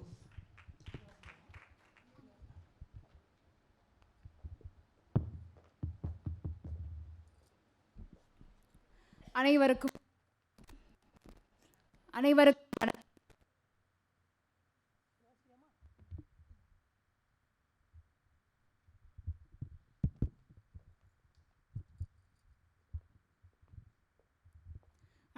வணக்கம். என் தலைப்பு இன்பமும் துன்பமும். வாழ்க்கை என்னும் புத்தகத்தில் காகிதங்கள் பல, ஆனால் பக்கங்கள் 2, அதுவே இன்பமும் துன்பமும். அறிவோடு நிலத்திலே ஆளுதல் இன்பம், அகங்காரத்திலே நிலத்திலே வாழ்வது துன்பம். இளமையின் களிப்பில் காதலில் கரைவது, கரைந்த நிலையில் துவண்டு போவது நெஞ்சம். தென்றலின் மலையிலே நனைவது இன்பம், காய்ச்சலோடு சேர்ந்த தலைவலி மிச்சம். வெண்மதி வானில் நடைபோடுவது இன்பம், அதை நிம்மதியில்லா நெஞ்சோடு காண்பது துன்பம். உரியதோர் மங்கையின் கொள்கை இன்பம், பாதுகாப்பில்லா சூழலில் பதறுகிறது நெஞ்சம். பசித்தவர் களிப்புற படைத்தல் இன்பம், படம் எடுத்து வெளியிட்டு சுயநலம் காண்பது துன்பம். பயலுதல் இன்பம், முயலுதல் இன்பம், தொடரும் கலையில் தயங்குதல் இன்பம். மதுபானம் துன்பம், பதவி துன்பம், துணிவில் வருகின்ற பணிவு இன்பம். அன்னை மடியினில் உறங்குதல் இன்பம், உறங்கி அன்னையை எழுப்புவது கடினம். இளமையில் வறுமை துன்பம், முதுமையில் தனிமை துன்பம். சந்தோஷப்படுத்தும் சிந்தனை இன்பம், சங்கடப்படுத்தும் நிபந்தனை துன்பம். எங்கும் நிறைந்திருக்கும் காற்றும் இன்பம், எதிலும் அணையா தீயும் துன்பம். அதிகம் வந்தால் நீரே துன்பம், அடக்கமான நிலமோ இன்பம், வெற்றிடமான ஆகாயமோ இன்பம். உறுதியான நெஞ்சால் தெளிவது இன்பம், தெம்பில்லா உடலால் விளைவது துன்பம். ஊக்கம் கொடுக்கும் நண்பன் இன்பம், நன்றியை மறக்கும் அன்பரும் துன்பம். மரபு மாறா தமிழும் இன்பம், பழமையை தூற்றுதலும் துன்பம். பிடித்ததை படித்தல் இன்பம், வெறுப்பதை கற்றல் கடினம். யாப்போடு கவிதை வடிப்பது இன்பம், பிழையோடு நகைப்பது துன்பம். அகத்தினை காக்கும் உறவுகள் இன்பம், அழிவை கூட்டும் யுத்தம் துன்பம். நிலையாய் நிற்கும் அன்பும் இன்பம், மலையாய் மறையும் பிரிவும் துன்பம். படைத்தல் இன்பம், சிதைத்தல் துன்பம். பண்பு இன்பம், பண்போடு சேர்ந்த அன்பும் இன்பம். மழலை பேசும் குழந்தைகள் இன்பம், தள்ளாடும் தந்தையோ துன்பம். ஆக்கம் இன்பம், ஏக்கம் துன்பம். வாழ்தல் இன்பம், வழியறிந்து நாடல் துன்பம். புகழ்ச்சிக்கு அசையா நிற்கும் நெஞ்சம் இன்பம், இகழ்ச்சிக்கு வருந்தும் பேதமை துன்பம். தாயகம் காக்கும் படை வீரர்கள் இன்பம், தாய் நாட்டிற்காக பிள்ளைகள் தியாகம் செய்யும் தாயின் நெஞ்சம் துன்பம். துரோகம் செய்யும் தோழமை துன்பம், விரோதம் மற்ற நண்பன் இன்பம். பகைத்தல் துன்பம், தடுத்தல் துன்பம். மெத்தையில் நித்திரை இன்பம், நிறைவில்லா ஊக்கம் துன்பம். இயற்கையை களிப்புற காண்பது இன்பம், சுயநலம் காண மரத்தை வெட்டுவது துன்பம். சிலையினை சிரத்தோடு செதுக்குதல் களிப்பு, வழி தாங்கும் மொழியின் அடி துன்பம். இன்முகம் காண உன் அழுகையில் சிரித்தாள், இன்முகம் காண உன் அழுகையில் சிரித்தாள், தாளாத பிரசவ வழியில். அடியெடுத்து வைக்கையில் 1000 மகிழ்ச்சி, தடுமாறி இடரும் விடும் வழி. அன்னையின் அரைவணைப்பில் வளர்வது இன்பம், அவள் இல்லாமல் உலகை காண்பது கடினம். அன்னைக்கு 10 ரூபாய்க்கு தந்தை காட்டிய சிக்கனம், இன்னைக்கு பல லட்சங்களை கையாள உதவினதே. நம்ம ஜாதி பொண்ணுன்னு திருமணம் செய்து வைத்த தந்தைக்கு எந்த ஜாதியும் வந்து ரத்தம் கொடுக்கல, தன் மகன் உசிருக்கு போராடுகையில். மழலை சத்தும் கேட்கும் ஆனந்தத்தில், மழலை சத்தும் கேட்கும் ஆனந்தத்தில் மறந்தாள் மகள் தாயின் முதியோரில்ல கட்டணத்தை. வாழ்க்கை வட்டமிட்டது, தூக்கி வளர்த்த பிள்ளைகளோ என்று சுமையாய் தள்ளி வைத்ததே. கொடுப்பதின் இன்பம் பெறுவதில் இல்லை, கொடுப்பதின் இன்பம் பெறுவதில் இல்லை. வெட்டி சீவி துளையிட்டு செப்ப செய்யப்பட்ட புல்லாங்குழல் இசையால் இழுக்கிறதே. வெட்டி சீவி துளையிட்டு செப்ப செய்யப்பட்ட புல்லாங்குழல் இசையால் இருக்கிறதே. மரம் தன்னை அழித்து பூவாய் காகித பூவாய், உன் கவியரங்கில் நான். வழிகளை மறைக்க விடை கிடைத்தால் இங்கே பலரும் அதிர்ஷ்டசாலிகள். வாழ்க்கையில் இன்பங்கிறது இனிப்பு மாதிரி, துன்பங்கிறது கசப்பு மாதிரி. எல்லாத்தையும் ருசி பார்ப்பது தானே உணவின் அலாதியும் வாழ்க்கையின் சுகமும். மகிழ்ச்சி வலி இருமுனை கத்தியை விட கூர்மையான யுக்திகள். இன்பமும் துன்பமும் துலாத்தட்டுகள் போல, இன்பமும் துன்பமும் துலாத்தட்டுகள் போல, இரண்டிற்கும் இடைவேளையே வாழ்க்கை. நன்றி, வணக்கம்.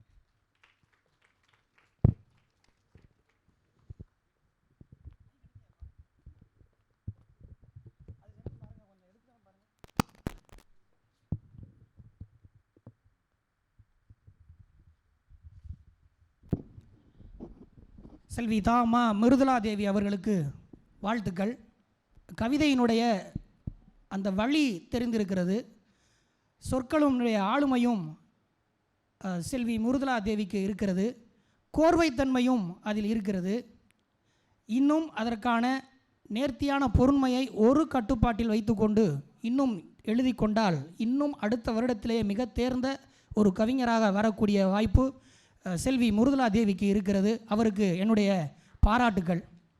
இரண்டாவது கவிஞர் கவியரங்கத்தில் கவிதை வாசிக்க வருபவர் ஜோபின் ஜோய், முதுகலை இயற்பியல் துறையை சார்ந்தவர். தலைப்பு நிறையும் குறையும் எனும் பொறுமையில் கவியரங்கத்தை நிகழ்த்த ஜோபின் ஜோயை அன்புடன் அழைக்கிறோம்.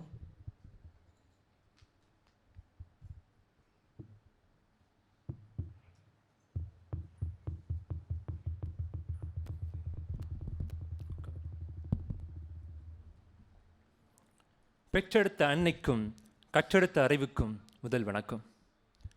வெக்கையை தணிக்கும் ஊமச்சி என்ற நூலை இன்று வெளியிட்டு தமிழ் இலக்கிய உலகில் கவிச்சூட்டை பரப்ப வந்திருக்கும் என் கவியரங்க தலைவரே, என் கவியினை கேட்க வந்திருக்கும் என் நண்பர்களே, எனக்கடுத்து கவிப்பாட வரும் அன்பர்களே, கவிதை காதலர்களே, கற்பனையின் விற்பனையாளர்களே, உங்கள் யாவரையும் வரவேற்று கவிப்பாட தொடங்குகிறேன்.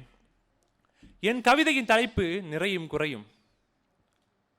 கடவுள் முழுமையின் உருவம், எங்கள் வீதியிலே இருக்கும் கால் இல்லாதவர் முன் அந்த ஆண்டவர் கூட அரைக்குறைதான். கற்பனையில் மட்டும் ஒப்பனைகள் செய்யும் கண் பார்வை இல்லாதவளின் முன் குருடாகி போகிறான்.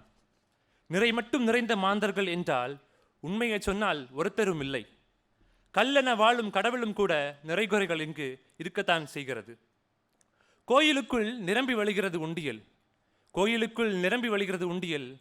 வெளியில் இருக்கும் யாசகரின் தட்டிலோ நிரம்ப மறுக்கிறது சில்லறை. இதுவரை காதலிக்காதவர்கள் அரை மனிதர்கள்.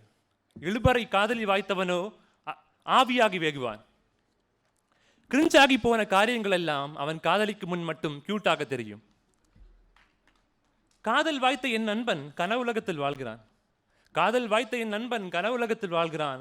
காதல் வாய்க்காத நானோ கவிஞனாகி போகிறேன். செல்போனுக்கு இங்கே செலவினங்கள் அதிகம். பேச தெரியாதவனுக்கு அன்லிமிட்டெட் கால் எதற்கு? முகநூலில் நமக்கெல்லாம் நண்பர்கள் அதிகம். முகம் கொடுத்து பேச இங்கே ஒருத்தரும் இல்லை. இன்ஸ்டா ரீல்களில் லைக்குகள் குவியும். இடறிய நேரம் கை கொடுப்பவர் இல்லை. அகிலம் சுத்த நினைப்பவர்களுக்கெல்லாம் அக்கௌண்ட் பேலன்ஸ் வெறும் 50 ரூபாய். அனுதினம் வெற்றிடும் அனுபவம் துன்பத்து நேரம் நம்மை வழிகாட்டிடும் குருவாய்.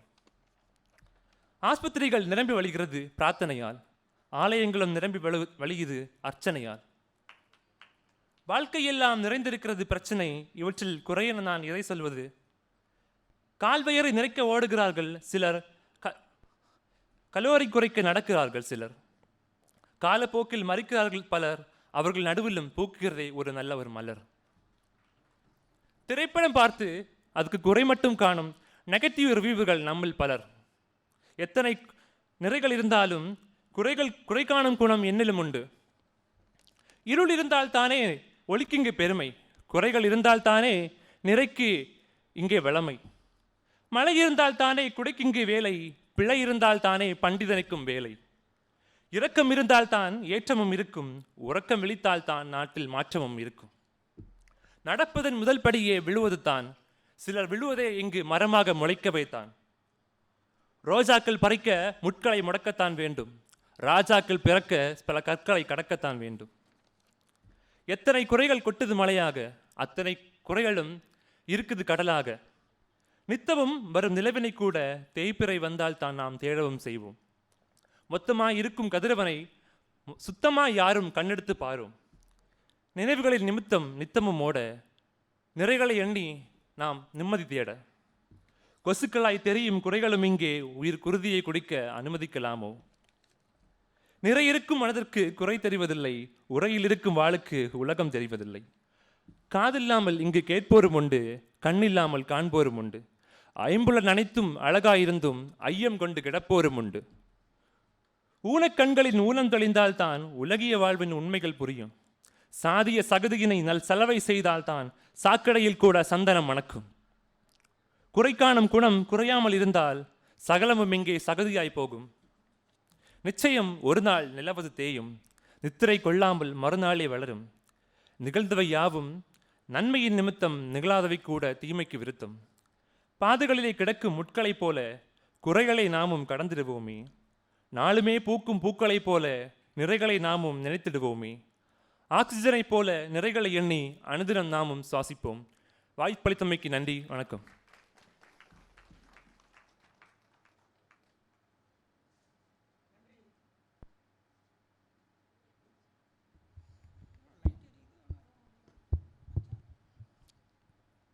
நன்றி தம்பி ஜாய் ஜோபின் ஜாய். நன்றியுடன் வாழ்த்துக்களும். இவருக்கு அருமையாக நவீனத்துவமான சொற்களை கையாளுகின்ற பாங்கு இயல்பாக வருகிறது. பிற்பாதி மரபு சார்ந்த கவித்துவமும் வருகிறது. 2 பாதியையும் இவர் சுமந்திருக்கிறார். எதிர்காலத்தில் மிகச்சிறந்த கவிஞராக வருவார் என்கிற நம்பிக்கை நமக்கு அளிக்கிறது. வாழ்த்துக்கள் தம்பிக்கு. அடுத்ததாக மு ராமமூர்த்தி அவர்கள் இயந்திரவியல் பொறியியல் கல்லூரி நீரும் நெருப்பும் என்கிற தலைப்பில் கவி நிகழ்த்த வருகிறார். அவரை அன்புடன் அழைக்கிறோம். ஒளி வல்லுநரே, ஒளி சேர்க்கையை சரியாக செய்தீர்கள், நன்றி. நான் கடலாக கூட்டத்தை எதிர்பார்த்தேன். இருப்பினும் அரங்கம் வற்றிதான் காணப்படுகிறது. நான் வராத அவர்களை நினைத்து வருத்தப்படவில்லை. வந்திருக்கிறீர்களே, உங்களை நினைத்து பெருமைப்படுகிறேன். வணக்கம். தலைப்போ நீரும் நெருப்பும். ஐயா, அந்த லோகேஸ்வரன் ருத்ர தாண்டவம் ஆடுவார், நீங்களோ இங்கு கவி தாண்டவம் ஆடுகிறீர். அவருக்கு மூன்றாவதாக நெற்றிக்கண், உங்களுக்கோ கவிதைக்கண். அவர் பிட்டுக்கு மண் சுமந்தார், நீங்களோ கவிதைக்கு சொல் சுமக்கிறீர். நான் சொல்வதை கேட்டு உங்களுக்கு புறையேறலாம். என் பாடுபொருளின் முதல் தலைப்பை அருந்துங்கள், மறந்தும் இரண்டாவது பாடுபொருளை அருந்தி விடாதீர்கள். நான் பொறுப்பல்ல. நீங்கள் மயக்கத்தில் இருப்பீர். முதலில்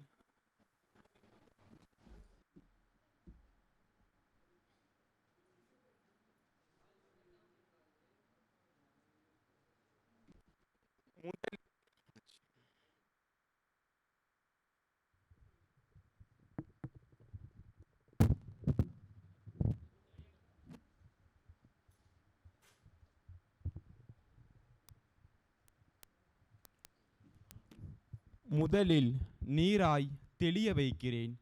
ஏசியால் குளிரில் இருப்பீர், நெருப்பாய் வெப்பத்தை தருகிறேன்.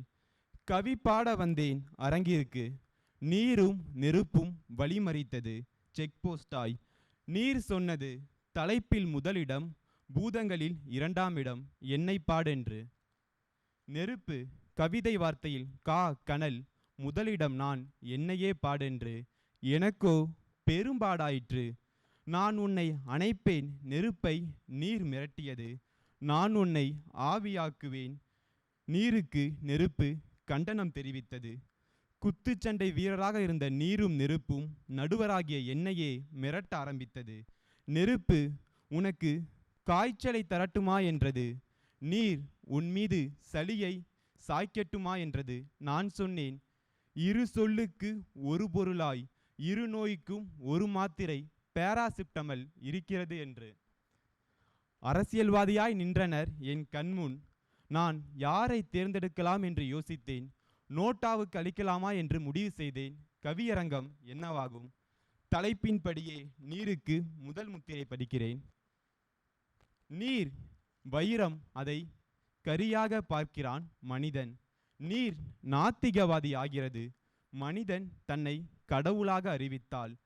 நீர் மனிதனை காதலிக்கிறது, மனிதன்தான் நீரை பிரேக்கப் செய்கிறான். நீர் அடித்து நீர் விலகாதா? மனிதன் அடித்ததால் நீர் விலகுகிறது. நதிகளுக்கு பெண்ணின் பெயர் வைத்த காரணம், பெண்ணை போல் நதிகளையும் அடிமைப்படுத்தலாம் என்னும் எண்ணத்திலா? இறந்து விடுவோம் நாம். சிறுநீர் இறக்குமதி ஆகாவிட்டாலும், தண்ணீர் ஏற்றுமதி ஆகாவிட்டாலும். நீர் போர் புரிகிறது வருடம் வருடம் புயல் வெள்ளத்தால். நீருக்கும் கழிவுகளால் பாலியல் வன்கொடுமை நடக்கிறது. இதற்கான போக்சோ சட்டத்தில்தான் யாரும் உள்ளே போகவில்லை. நீர் திரௌபதி, நாம் அதன் துகிலை அவிழ்க்கும் துரியோதனன்கள். எந்த கண்ணனும் வரவில்லையே நீரை காப்பாற்ற. தொழிற்சாலையை வளர்ச்சிக்கான சாலை என நினைத்து நீர்ச்சாலையை குண்டும் குழியுமாக்கினோம். நாம் நீருடன் நெறியின்றி கபடி ஆடுகிறோம். நம்மால் தொட முடிந்தது பக்கே. எல்லை கோட்டுக்கு திரும்புவதற்குள் நீர் நம் காலை வாருகிறது. இசையமைக்க முடியாத மெட்டு கடல் அலையின் ஓசையே. ஒன்றை நினைவில் கொள்ளுங்கள், நீரை ஆயுள் கைதியாக்க நினைத்தால் நீர் நம்மை தூக்கு கைதியாக்கும். நீர் மனிதனை வெறுத்த தருணம் எது தெரியுமா? வேங்கை வயலில் தண்ணீரில் மலத்தை கலந்தபோது. நீருக்குள் முத்தை தேடுபவர்களே, நீர் உணருங்கள், நீரே முத்துதான் என்பதை. நீரை மட்டும் புகழ்ந்தால் நெருப்பு என்னை எரித்துவிடும். ஆகவே எரியும் நெருப்பை என் கவியால் குளிர வைக்கிறேன். மனிதன் காமத்தீ எரிவதால் பிறக்கிறான், உயிர்த்தீ அணைவதால் இறக்கிறான். மனிதன் காமத்தீ எரிவதால் பிறக்கிறான், உயிர்த்தீ அணைவதால் இறக்கிறான். தம்பதிகள் தனியாளாகின்றன, அன்பு தீ பற்றாததால், சந்தேகத்தீ பற்றுவதால். கோபத்தீ வருகிறது, அநீதி எழுகையில். சாந்தி கிடைக்கிறது, நீதி வருகையில். சாதி தீயை அணைக்கத்தான் பெரியாரும் அம்பேத்கரும் தீயணைப்பு வீரராக நின்றனர். தொழிலாளரின் பசித்தீ தீரவே போராளிகள் புரட்சி தீ ஏந்தினர். நெருப்பின் நிறைமாத குழந்தை சாம்பல், குறைப்பிரசவ குழந்தைதான் கரி. சிக்கிமுக்கி கற்கள் உறவு கொண்டதால் வந்த குழந்தையே நெருப்பு. நெருப்புக்கும் மனிதனின் நுரையீரலே ஆக்சிஜனை உள்ளிழுத்து கார்பனை வெளிவிடுவதால் உன்னை மட்டுமே நாங்கள் மாசுபடுத்தவில்லை. காரணம் நீ அமைதியான காந்திஜி அல்ல, ஆக்ரோஷமான நேதாஜி. நடமாடும் நெருப்பு யார் தெரியுமா? பெண்கள்தான். பார்த்தாலே பற்றி கொள்கிறார்களே ஆண்கள். நெருப்பு மனிதனை கோழையாக பார்க்கிறது. வாழ்வை அழிக்க தீ குளிக்கையில் வீரனாக பார்க்கிறது. இருட்டை கிழிக்க தீப்பந்தம் பிடிக்கையில். நெருப்பு சாட்சியாகிறது திருமணத்தில், குற்றவாளியாகிறது தீ விபத்தில். நெருப்பு காதலிக்கிறது காற்றை. இது உப்பு சப்பு இல்லாத ஒப்பு காதல் அல்ல, தப்பு செப்பு இல்லாத தங்க காதல். நெருப்பே நீரே, உங்களுக்கு ஒரு பொது விண்ணப்பம். ஆளும் கட்சி இல்லாத எதிர்கட்சியா? மேலவை இல்லாத கீழவையா? நெருப்பு இல்லாத நீரா? நீங்கள் இருவரும் ஒரு காம்பில் மலரப்பட்ட இரு மலர்கள். நெருப்பே நீ சிவன், நீரே நீர் சக்தி. சிவன் இல்லையேல் சக்தி இல்லை, சக்தி இல்லையேல் சிவன் இல்லை. நெருப்பும் நீரும் ஒன்று, இதை புரியாத வாயில் மண்ணு. ஓம் நமோ நம சிவாய. நன்றி.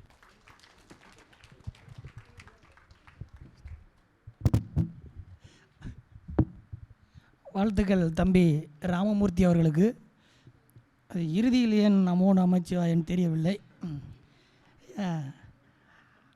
ஆனால் நான் இவரிடம் ஒரு வியந்து பார்க்கக்கூடிய ஒரு செய்தி, தகவல். இந்த ஒரு கவிதைக்கான தகவல் திரட்டு என்பது மிக முக்கியமான ஒன்றாக நான் அடிக்கடி எண்ணுவதுண்டு. அது வலிந்து போய் தேடுவதல்ல, அது இயல்பாகவே தனக்குள் அந்த தகவல் திரட்டு என்பது இருந்தால் மொழி அருமையாக வந்துவிடும் என்பது என்னுடைய எண்ணம். தம்பியிடம் ஏராளமான தகவல்களை இந்த நீரும் நெருப்பும் என்கிற ஒரு தலைப்புக்குள் அடக்கியிருக்கிறார். அவர் ஏற்கனவே கவிஞராக இருக்கிறார். மேன்மேலும் சிறந்த ஒரு கவிஞராக வருவதற்கு நம் அனைவருடைய அன்பையும் பாராட்டையும் தெரிவித்துக் கொள்வோம். அடுத்தபடியாக நான்காவதாக இளமையும் முதுமையும் என்கிற தலைப்பில் கவி நிகழ்த்த பா அஜித்குமார் சட்டக்கல்லூரி மாணவர் அவரை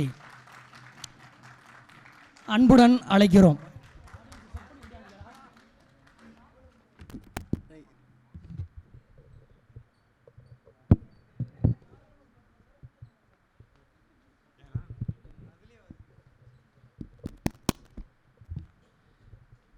எதிரும் இதை சரி பண்ணுங்களேன், எனக்கு இந்த மாதிரி தான் வேணும்.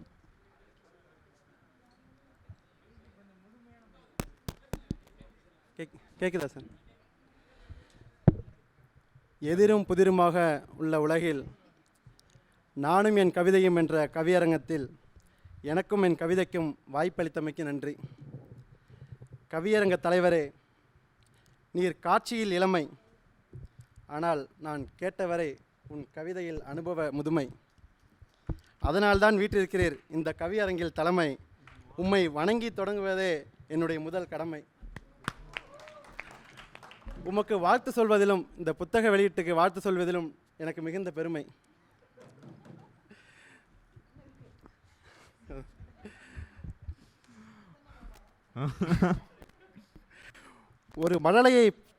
ஒரு மழலையை பேச வைத்து அழகு பார்ப்பார்கள் பெற்றோர்கள். ஆனால் இந்த அரங்கத்திலே கவிதையை பாட வைத்து அழகு பார்க்கும் பாரிவேந்த மாணவர் மன்றத்தின் தூண்களாக இருக்கக்கூடிய ஐயா வைரமணி ஐயா, ஜெகதர்சன் ஐயா உள்ளிட்ட ஆசான்களுக்கு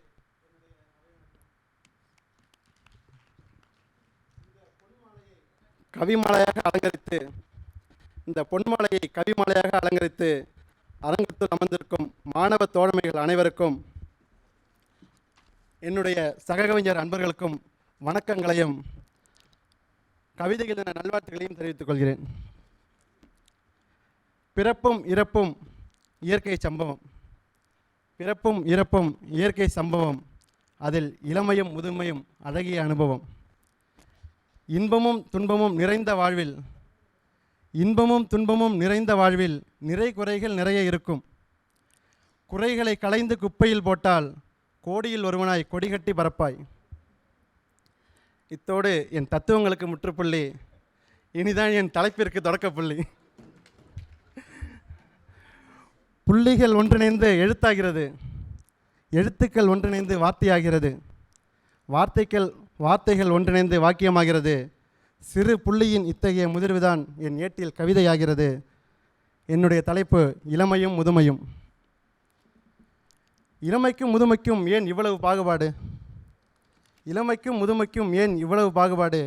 இளையதாக இருந்தால் அதிக விலை, சற்று முதிர்வு பெற்றால் குறைந்த விலை. நான் இளைஞரையும் தேங்காயையும் கூறினேன். மனிதனுக்கு மீசை அரும்பும் போதே அநேக ஆசைகளும் அரும்புகிறது.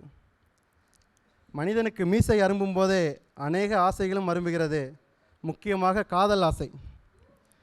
இங்குள்ள இளைஞர் பலருக்கு காதலிப்பது தலையாய கடமை, காதலை தவிர்க்க முடியாத உடைமை. இரு மனங்கள் பகிர்ந்தால்தான் காதலா? இல்லை இல்லை, மனங்களுக்குள் அன்பு முதிர்ந்தால்தான் காதல். காதலுக்கும் இப்படி ஒரு முதுமை வேண்டியுள்ளது. பூ முதிர்ந்து கிடைக்கும் காய் கசக்கிறது, காய் முதிர்ந்து கிடைக்கும் கனி இனிக்கிறது. ஒரு கனியை சுவைக்கக்கூட அதன் முதுமையின் தேவை உள்ளது. முதியவர்களுக்கு கண் பார்வை குறைவுதான், முதியவர்களுக்கு கண் பார்வை குறைவுதான், ஆனால் தொலைநோக்கு பார்வை அதிகம். நான் என் கவிக்காக இளமையிலேயே முதுமையை காண முயன்றேன். உண்மையில் முதுமை ஓர் மழலை. இதை ஏற்காத மனிதம் கிணற்றுக்குள் வாழும் சிறு தவளை. மனித இனம் இளமையை கொஞ்சுகிறது, மனித இனம் இளமையை கொஞ்சுகிறது, முதுமையை கண்டு அஞ்சுகிறது. நானும் ஒப்புக்கொள்கிறேன், வாடிய பூவை யாரும் சூடுவதில்லை, வாடிய பூவை யாரும் சூடுவதில்லை. பலருக்கு புரிவதில்லை அந்த வாடிய பூவின் தியாகத்தில்தான் மற்றொரு புதிய பூ பூக்கிறது என்று. முடிந்தவரை முதுமையை முன்னின்று வரவேற்போம், முடிந்தவரை முதுமையை முன்னின்று வரவேற்போம். 2 காலில் நடக்கும் மனிதனுக்கு முதுமை வந்தால்தான் 3ஆவதாக ஒரு கால் முளைக்கிறது. மனிதனின் சிந்தனை திறன் முற்றிலும் இயற்கைக்கு முரண், மனிதனின் சிந்தனை திறன் முற்றிலும் இயற்கைக்கு முரண். இளமையில் அடைபடும் கூட்டுப்புழு, இளமையில் அடைபடும் கூட்டுப்புழு கூட முதுமையில் பட்டாம்பூச்சியாக பறக்கிறது. ஆனால் மனிதன் மாத்திரம் இளமையில் பட்டாம்பூச்சியாக பறக்கிறான், முதுமையில் கூட்டுப்புழுவாக அடைபடுகிறான். இளைஞர்கள் சந்தோஷத்திற்காக இளமையை அடகு வைக்கின்றனர், இளைஞர்கள் சந்தோஷத்திற்காக இளமையை அடகு வைக்கின்றனர் முதியோர் இல்லங்களில். உண்மையில் முதியோர் இல்லம் பல பூச்செடிகள் ஒன்று சேர்ந்த பூங்காவனம். இங்கு முதியோர்கள் மனதால் இளமையை பெறுகிறார்கள், அவர்களின் பிள்ளைகளோ இளமையிலேயே முதுமை அடைகிறார்கள். வாலிபத்தில் யாருடன் பேசுவது என்று போட்டி, வாலிபத்தில் யாருடன் பேசுவது என்று போட்டி போடும் இளமை வயோதிகத்தில் யாருடனாவது பேச வேண்டும் என்று ஆசைப்படும். இதுவரை பெரியோர்களுக்கு மரியாதை செலுத்த முதியவர்களை முன்னிறுத்தினேன், இனி என் கோட்டா இளையவர்களுக்குத்தான்.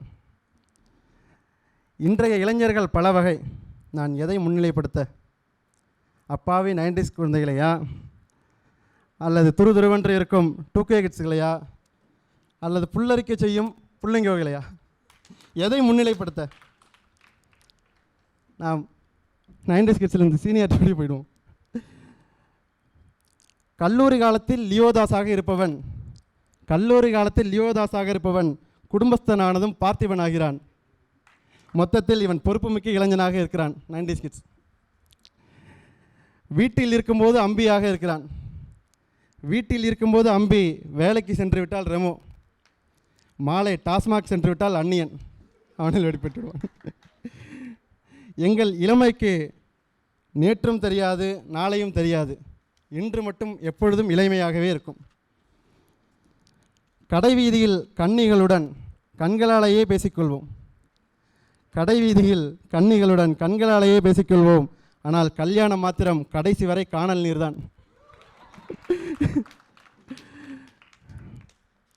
இளைஞர்களில் சிலர் இப்படியும் பேசிக்கொள்வதுண்டு. இப்போ உள்ள 2K கிட்ஸ் பிள்ளைங்க, எங்களுக்கு ஐபிஎஸ் பற்றிய விளக்கம் இல்லை, ஐபிஎஸ் ஐஏஎஸ் பற்றிய விளக்கம் இல்லை, ஆனால் ஐபிஎல் பற்றிய கலக்கம்தான். சோறு கூட தேவையில்லை, ஸ்கோர் மட்டும் போதும் என்கிறார்கள். எங்களுக்கு தேர்தல் வேட்பாளர் பற்றியெல்லாம் அக்கறை கிடையாது. ஆனால் திரையில் வரும் கதாநாயகன் பாத்திரம் முக்கியம். எங்களுக்கு சாலையில் செல்ல பைக்கெல்லாம் வேண்டாம். எங்களுக்கு சாலையில் செல்லக்கூடிய பைக்குகள்லாம் வேண்டாம். சத்தத்துடன் கூடிய சாகசம் செய்யும் பைக்கு தான் வேண்டும். மொத்தத்தில் எங்களுக்கு இந்தியாவின் லைஃப் பற்றியெல்லாம் கவலை இல்லை, இன்ஸ்டாவின் லைக் பற்றி தான் கவலை. நண்பர்களே, இளமையாக இருந்திட என்னுள் உண்டு ஒரு சூத்திரம். இளமையாகவே இருந்திட என்னுள் உண்டு ஒரு சூத்திரம். ஆற்றல் கொண்ட மனிதா, உன் ஆற்றலோடு படைப்பாற்றலையும் சற்று பெருக்கிக்கொள். ஏனென்றால் காலம் கடந்த பின்னும் இலக்கியங்கள் என்றும் இளமையாகவே உள்ளன.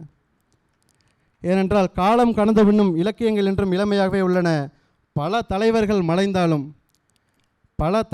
மறைந்தாலும் வாழ்கின்றனர் மக்கள் மனதில் இளமையாக இன்றும்.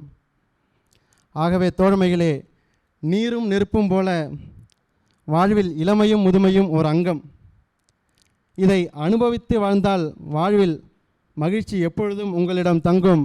பின் நீங்கள்தான் சமூகத்தின் கர்ச்சிக்கும் மிகச்சிறந்த சிங்கம் என கூறி வாய்ப்புக்கு நன்றி கூறி விடைபெறுகிறேன். நன்றி, வணக்கம்.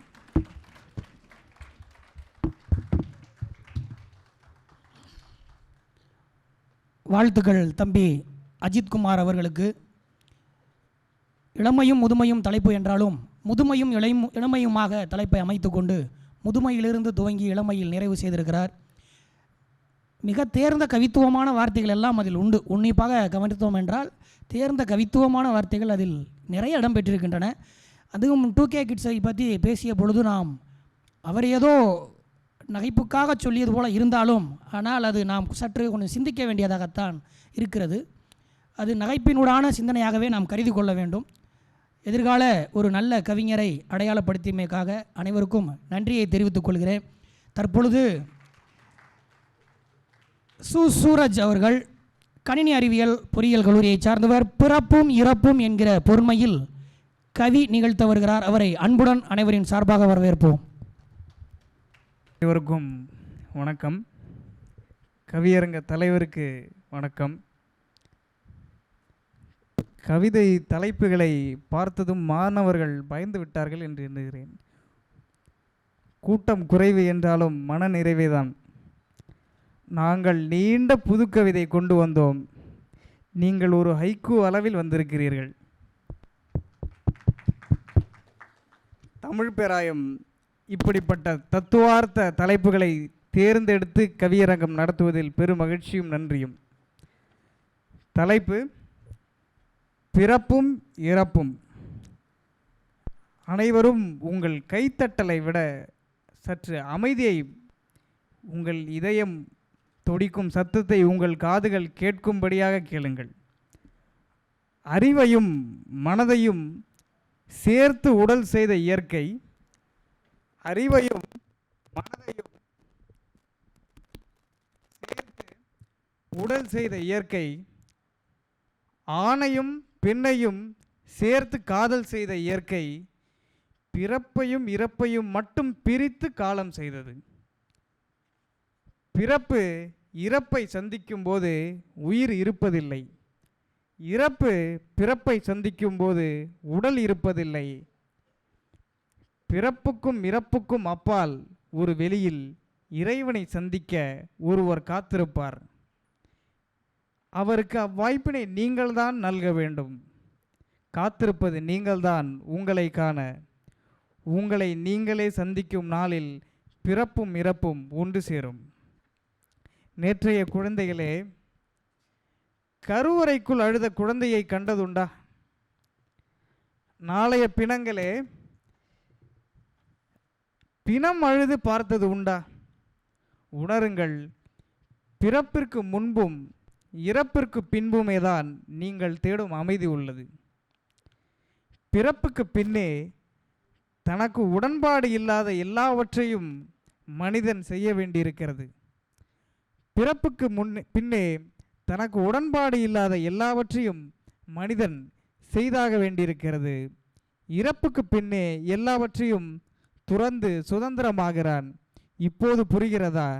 பிறக்கும்போது அழுத மனிதன் இறக்கும்போது அழுவதில்லை. வாங்காத சுடுகாட்டிற்கு செல்ல வாழ்வதற்கு வீடு வாங்கினான். வாய்க்கரிசி உண்ணவே மனிதன் அறுசுவைகளை தேடி அலைகிறான்.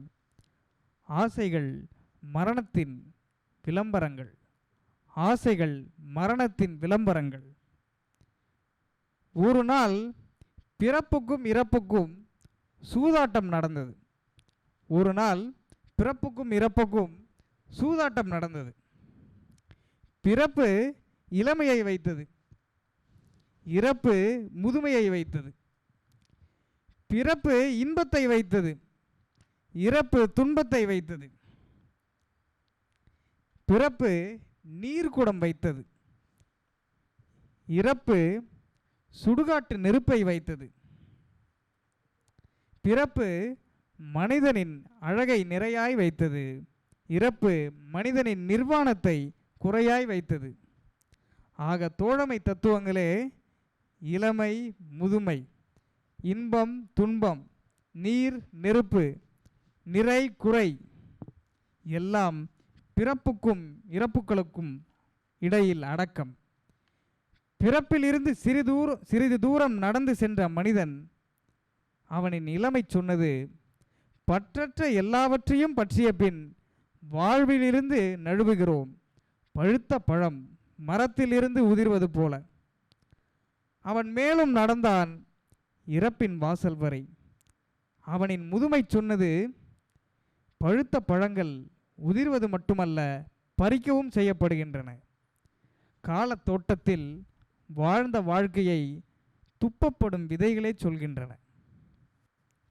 இன்பம் ஆடை கட்டிய இறப்பு, துன்பம் நிர்வாணமாய் பார்க்கப்படாத இறப்பு. இன்பத்தின் சிரிப்பு பிறக்கும் குழந்தை கொள்வதில்லை, துன்பத்தின் கண்ணீர் இறந்த சடலம் கொள்வதில்லை. இன்பம் துன்பம் எல்லாம் மரணத்திற்கு விளம்பரம் செய்யும் வாழ்க்கை. நீரும் நெருப்பும் பிறப்புக்கும் இறப்புக்கும் தரகர். நீர்க்குடம் உடைத்து பிறக்கும் மனிதன் வாழ்க்கை முழுவதும் கண்ணீர் கூடம் சுமக்கிறான். கண்ணீர் ஒருபோதும் பிறப்பையும் இறப்பையும் ஒட்டும் பசையாகாது. இறந்தவன் இல்லாமல் நெருப்பு வேலையில்லா பட்டதாரி. நெருப்புக்கு பிடித்த அசைவம் மனித மாமிசம்தான். பிறப்பாலும் இறப்பாலும் நிறையாகிறோம், அதை உணராத போதே குறையாகிறோம். ஆக சக தத்துவங்களே, நீங்கள் உருவாகும் கருவறை பிறப்பும் இறப்பும் தான். மனிதா, ஒன்றை அறி, மரணத்தை தான் நீ வாழ்க்கையாய் வாழ்ந்து கொண்டிருக்கிறாய். பிறப்புக்கு பின்னே இறப்பு வருவதில்லை, இறப்புக்கு பின்னே தான் பிறப்பு வருகிறது. ஒவ்வொரு கண் சிமிட்டலும் உனக்கு நேரும் உயிர்த்தெழுதல், ஒவ்வொரு கண் சிமிட்டலும் உனக்கு நேரும் உயிர்த்தெழுதல்.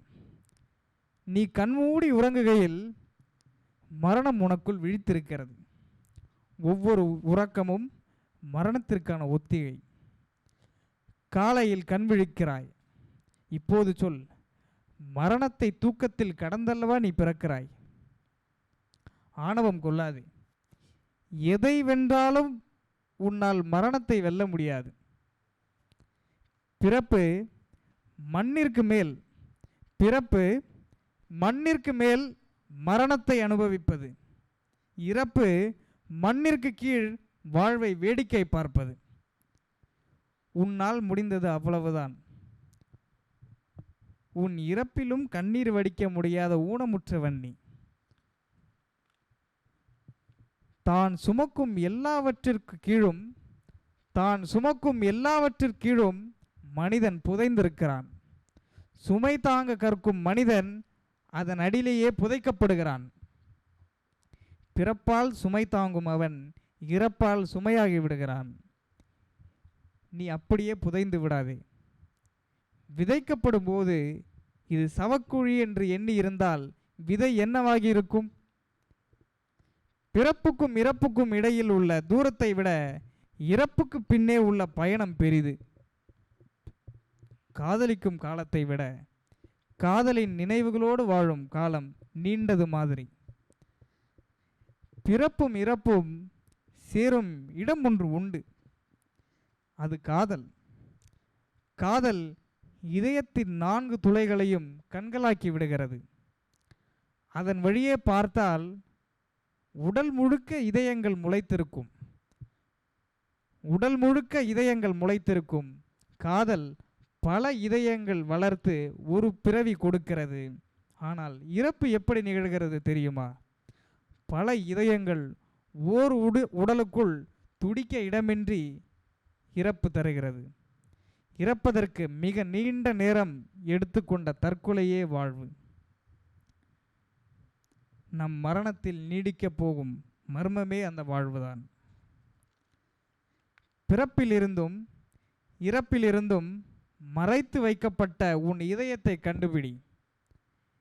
இதயத் துடிப்பு உனக்குள்ளே உனக்கான ஒரு கைத்தட்டல்.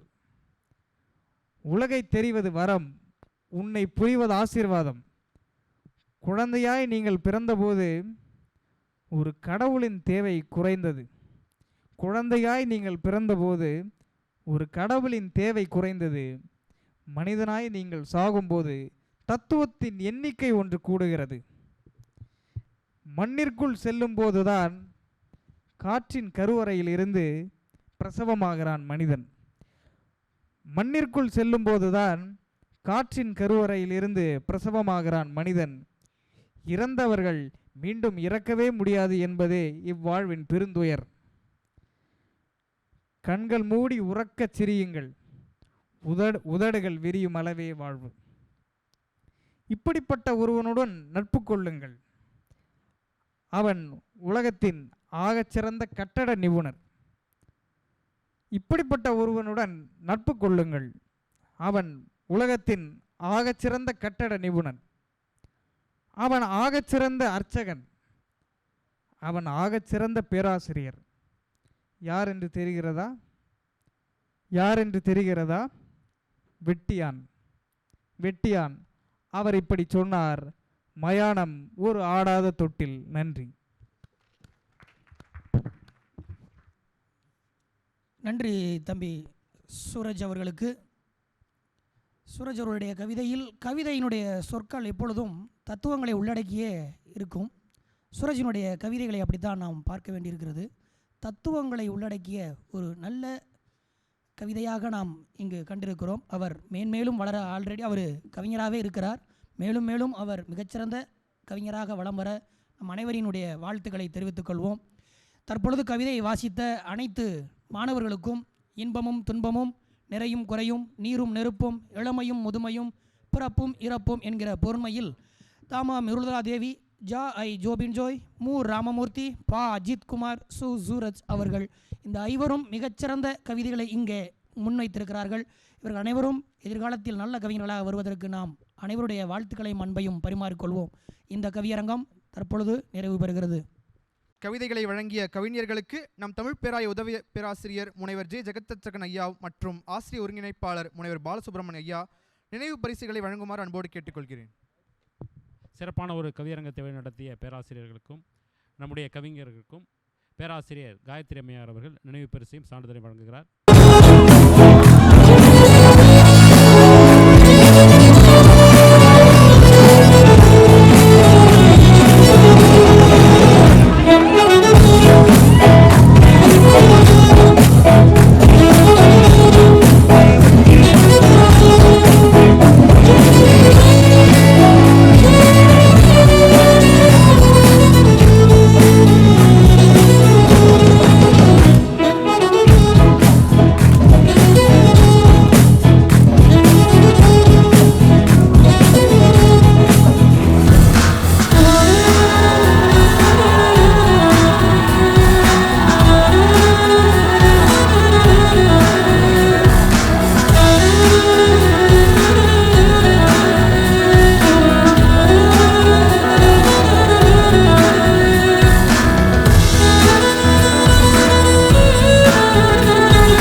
எல்லா புகழும் ஒருவன் ஒருவனுக்கே. நீ நதி போல ஓடிக்கொண்டீர். எந்த பேர் வைக்கும் வெற்றிகள் பேர் வைக்குமே, உன்னை உள்ளத்தில் பூர் வைக்குமே. எல்லா புகழும் ஒருவன் ஒருவனுக்கே. நீ நதி போல ஓடிக்கொண்டீர். எந்த பேர் வைக்கும் வெற்றிகள் பேர் வைக்குமே, உன்னை உள்ளத்தில் பூர் வைக்குமே. முன்னால் வாடா, உன்னால் முடியும். தரகரபதி தளபதி நீதா நீதா, அன்பன் தலைவா வெற்றி நமக்கே. அழகிய தமிழ் மகன் நீதானே. எல்லா புகழும் ஒருவன் ஒருவனுக்கே.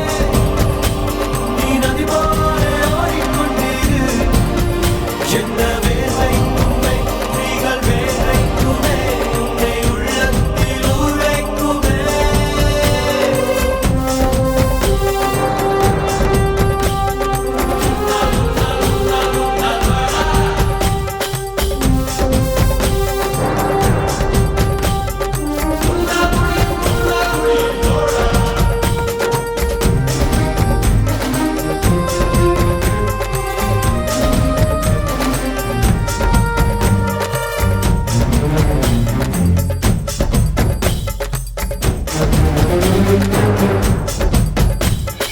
நாளை நாளை நாளை என்று இன்றை இழக்காதே. நீ இன்றை இழக்காதே, நீ இன்றை இழக்காதே. இன்றை விதித்தால் நாளை முளைக்கும், அதை நீ மறக்காதே. நீ அதை நீ மறக்காதே, நீ அதை நீ மறக்காதே. நேற்று நடந்த காயத்தை எண்ணி நியாயத்தை விடலாமா? நியாயம் காயம் அவனே அறிவான், அவனிடம் அதை நீ விட்டுச் செல். ஏய் தோழா, உன்னால் வாடா, உன்னால் முடியும். தரகரபதி தளபதி நீதா நீதா, அன்பன் தலைவா வெற்றி நமக்கே. அழகிய தமிழ் மகன் நீதானே. எல்லா புகழும் ஒருவன் ஒருவனுக்கே. நீ நதி போல ஓடிக்கொண்டீர். எந்த பேர் வைக்கும் வெற்றிகள் பேர் வைக்குமே, உன்னை உள்ளத்தில் ஊர் வைக்குமே.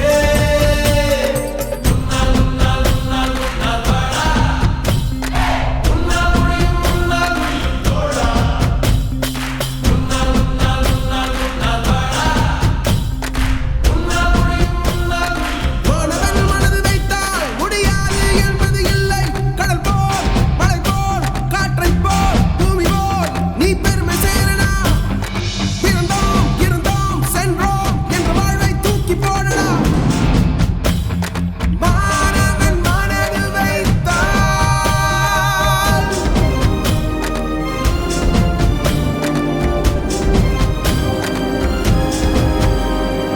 எல்லா புகழும் ஒருவன் ஒருவனுக்கே. நீ நதி போல ஓடிக்கொண்டீர். எந்த பேர் வைக்கும் வெற்றிகள் பேர் வைக்குமே, உன்னை உள்ளத்தில் ஊர் வைக்குமே. எல்லா புகழும் ஒருவன் ஒருவனுக்கே. நீ நதி போல ஓடிக்கொண்டீர். எந்த பேர் வைக்கும் வெற்றிகள் பேர் வைக்குமே, உன்னை உள்ளத்தில் ஊர் வைக்குமே. தோழா, உன்னால் வாடா, உன்னால் முடியும், உன்னால் முடியும்.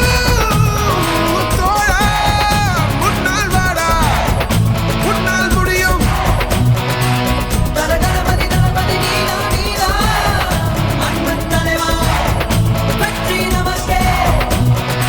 அழகிய தமிழ் மகன் நீதானே. மாணவன் மனது வைத்தால்